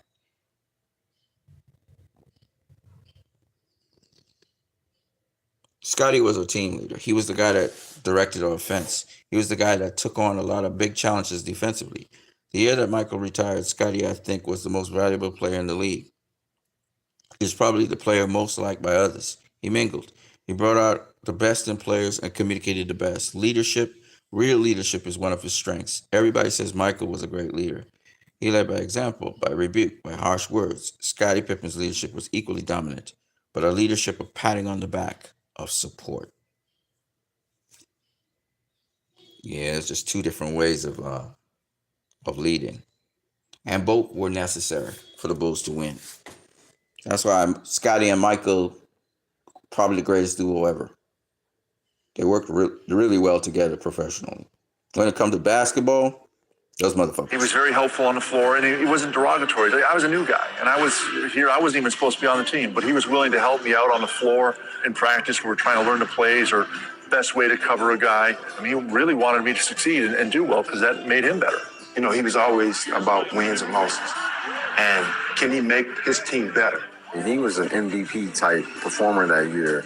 I think he won the MVP of the All-Star game. So I think from that standpoint, it really answered a lot of questions in the back of his mind of, you know, what if things were different? Scottie was the heart and soul of that team and really put that team on his shoulders and was taking all the big shots. And we ended up winning 55 games. Would have gone to the finals if, you know, it wasn't been for a horrible call in New York. One of basketball's most controversial calls came in Game 5 in the series between the Bulls and the Knicks during the 1994 playoffs. At this point, both teams were able to win at home. In the closing seconds of the game, referee Hugh Hollins calls Pippen for a shooting foul on Hubert Davis, even though it was after the release or no actual contact was made.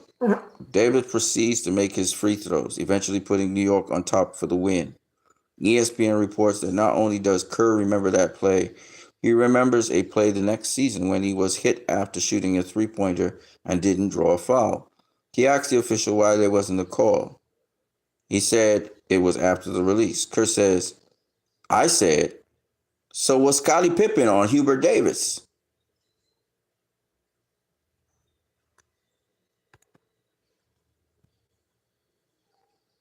Yeah. No. Y'all gonna see it.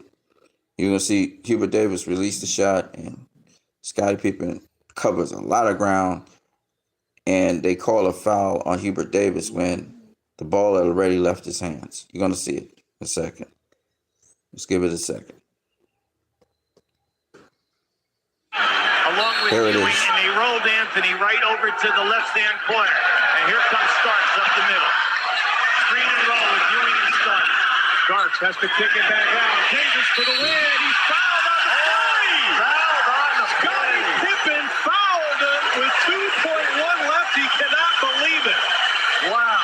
And he has to just walk away from referee Hugh Hollins. Wow, Phil Jackson very upset on that one. When I heard the whistle, it was like, what happened? Who fouled? Pippen recalled.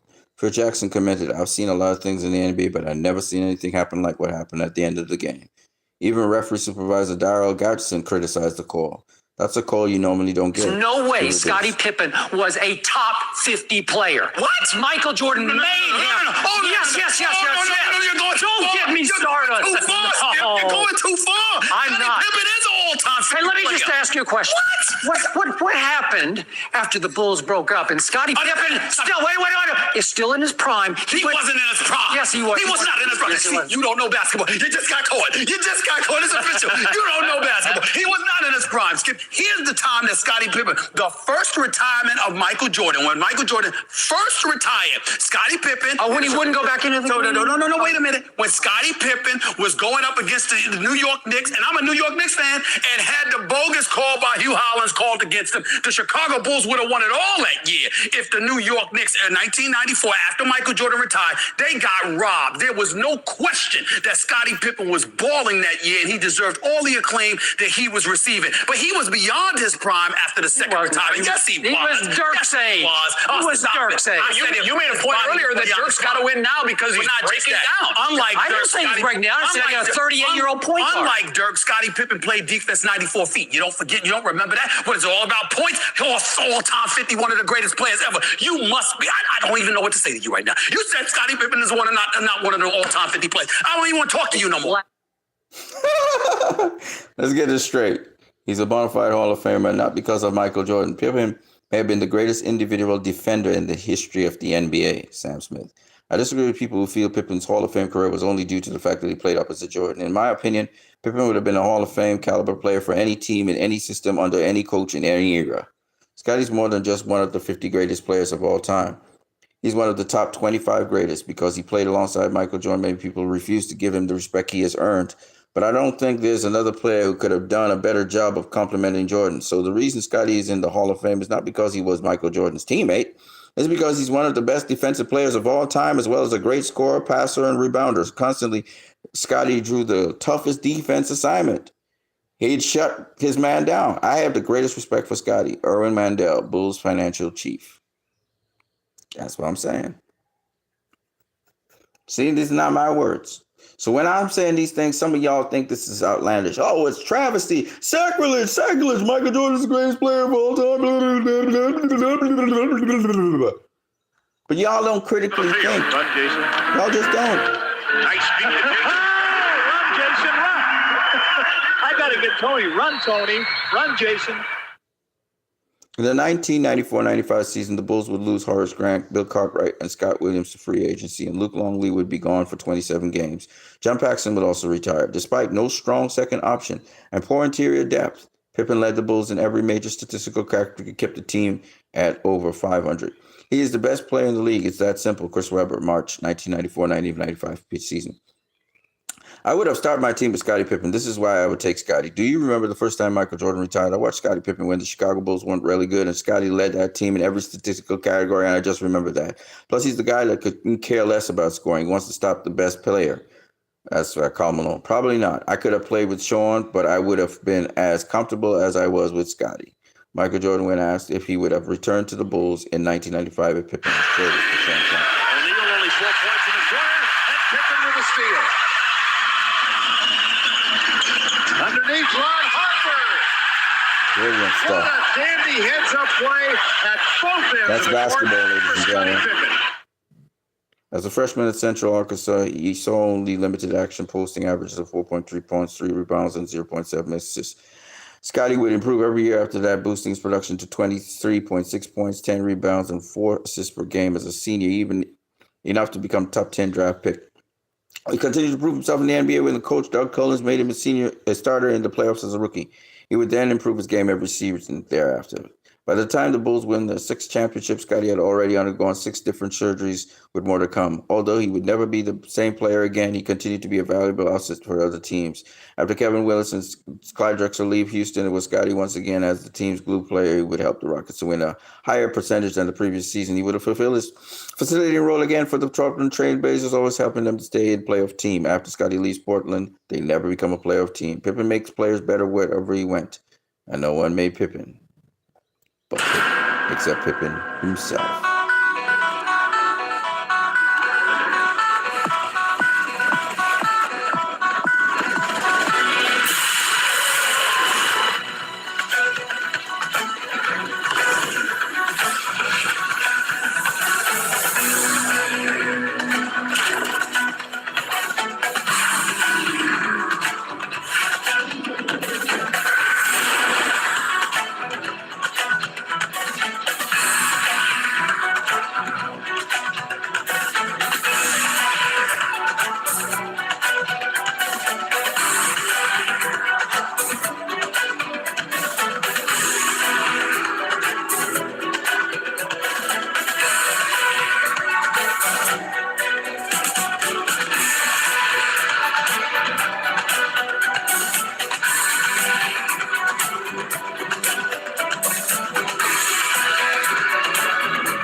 Serious ball handling and skills, boy.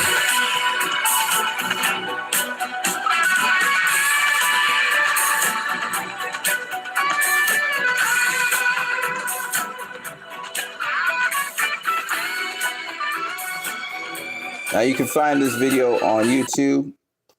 You can find this on YouTube. There's just certain players who are very special players. And I always felt like Magic Johnson passed the torch to Scottie Pippen when they played, the LA Lakers played the Bulls.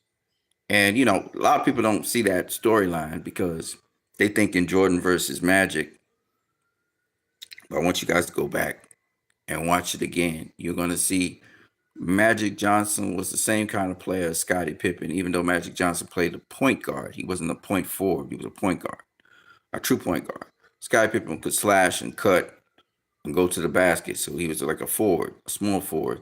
So that's why we call him a point forward, But incredible player, Scottie Pippen was. And one of the greatest players of all time.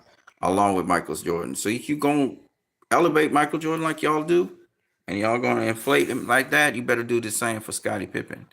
And again, there's so much we could say about Michael Jordan in this game and how great he was, but it's already been covered. The guy that they don't cover is Scottie Pippen. And y'all have disrespected that guy too much. Scottie Pippen never said nothing really dumb. When he said Michael Jordan was a horrible player, he meant he was a ball hog. He wasn't playing team basketball. He was playing individual basketball where he could get to highlight himself. That's all he meant by he was a horrible player. You know, Scottie Pippen can say a lot of things about Michael Jordan because he's been with Michael Jordan, and Michael Jordan could respond if he wants to or not. But Michael Jordan knows some of what Scottie Pippen be saying is true. He might have exaggerated it a bit, but he be saying true things, you know. And again, Michael Jordan was a great player. Let's not get it twisted.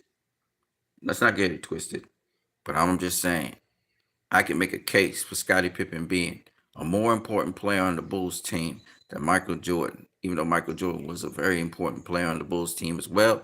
And Scottie Pippen and Michael Jordan worked hand in hand. That's why I said Scottie Pippen was on the same level of Michael Jordan. I'm not going to say he was better than Michael Jordan because that's stupid. He needed Michael Jordan, and the Bulls needed Michael Jordan. This goes without saying. They built the Bulls team around Michael Jordan the first time around. The second time around was about Michael Jordan and Scottie Pippen. The Bulls team was built around. But the point is, anyway, that Scottie Pippen and Michael Jordan are inseparable when you have to mention the Bulls and their championship runs. You know, Michael Jordan didn't do it by himself. He did it with another leader, and that leader did a lot of heavy lifting. He didn't do as heavy lifting as Scottie Pippen was doing.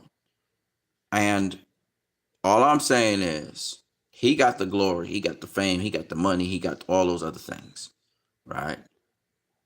Scottie Pippen didn't get all that because he wasn't the guy who everybody looked at as the face of basketball, you know, the name brand, the thing that was being pushed, right? And you could hear it in the commentary team. You know, they get the orgasms when Michael Jordan did something. Scottie Pippen do some crazy things. They go wild too, but not as wild as Michael Jordan, right?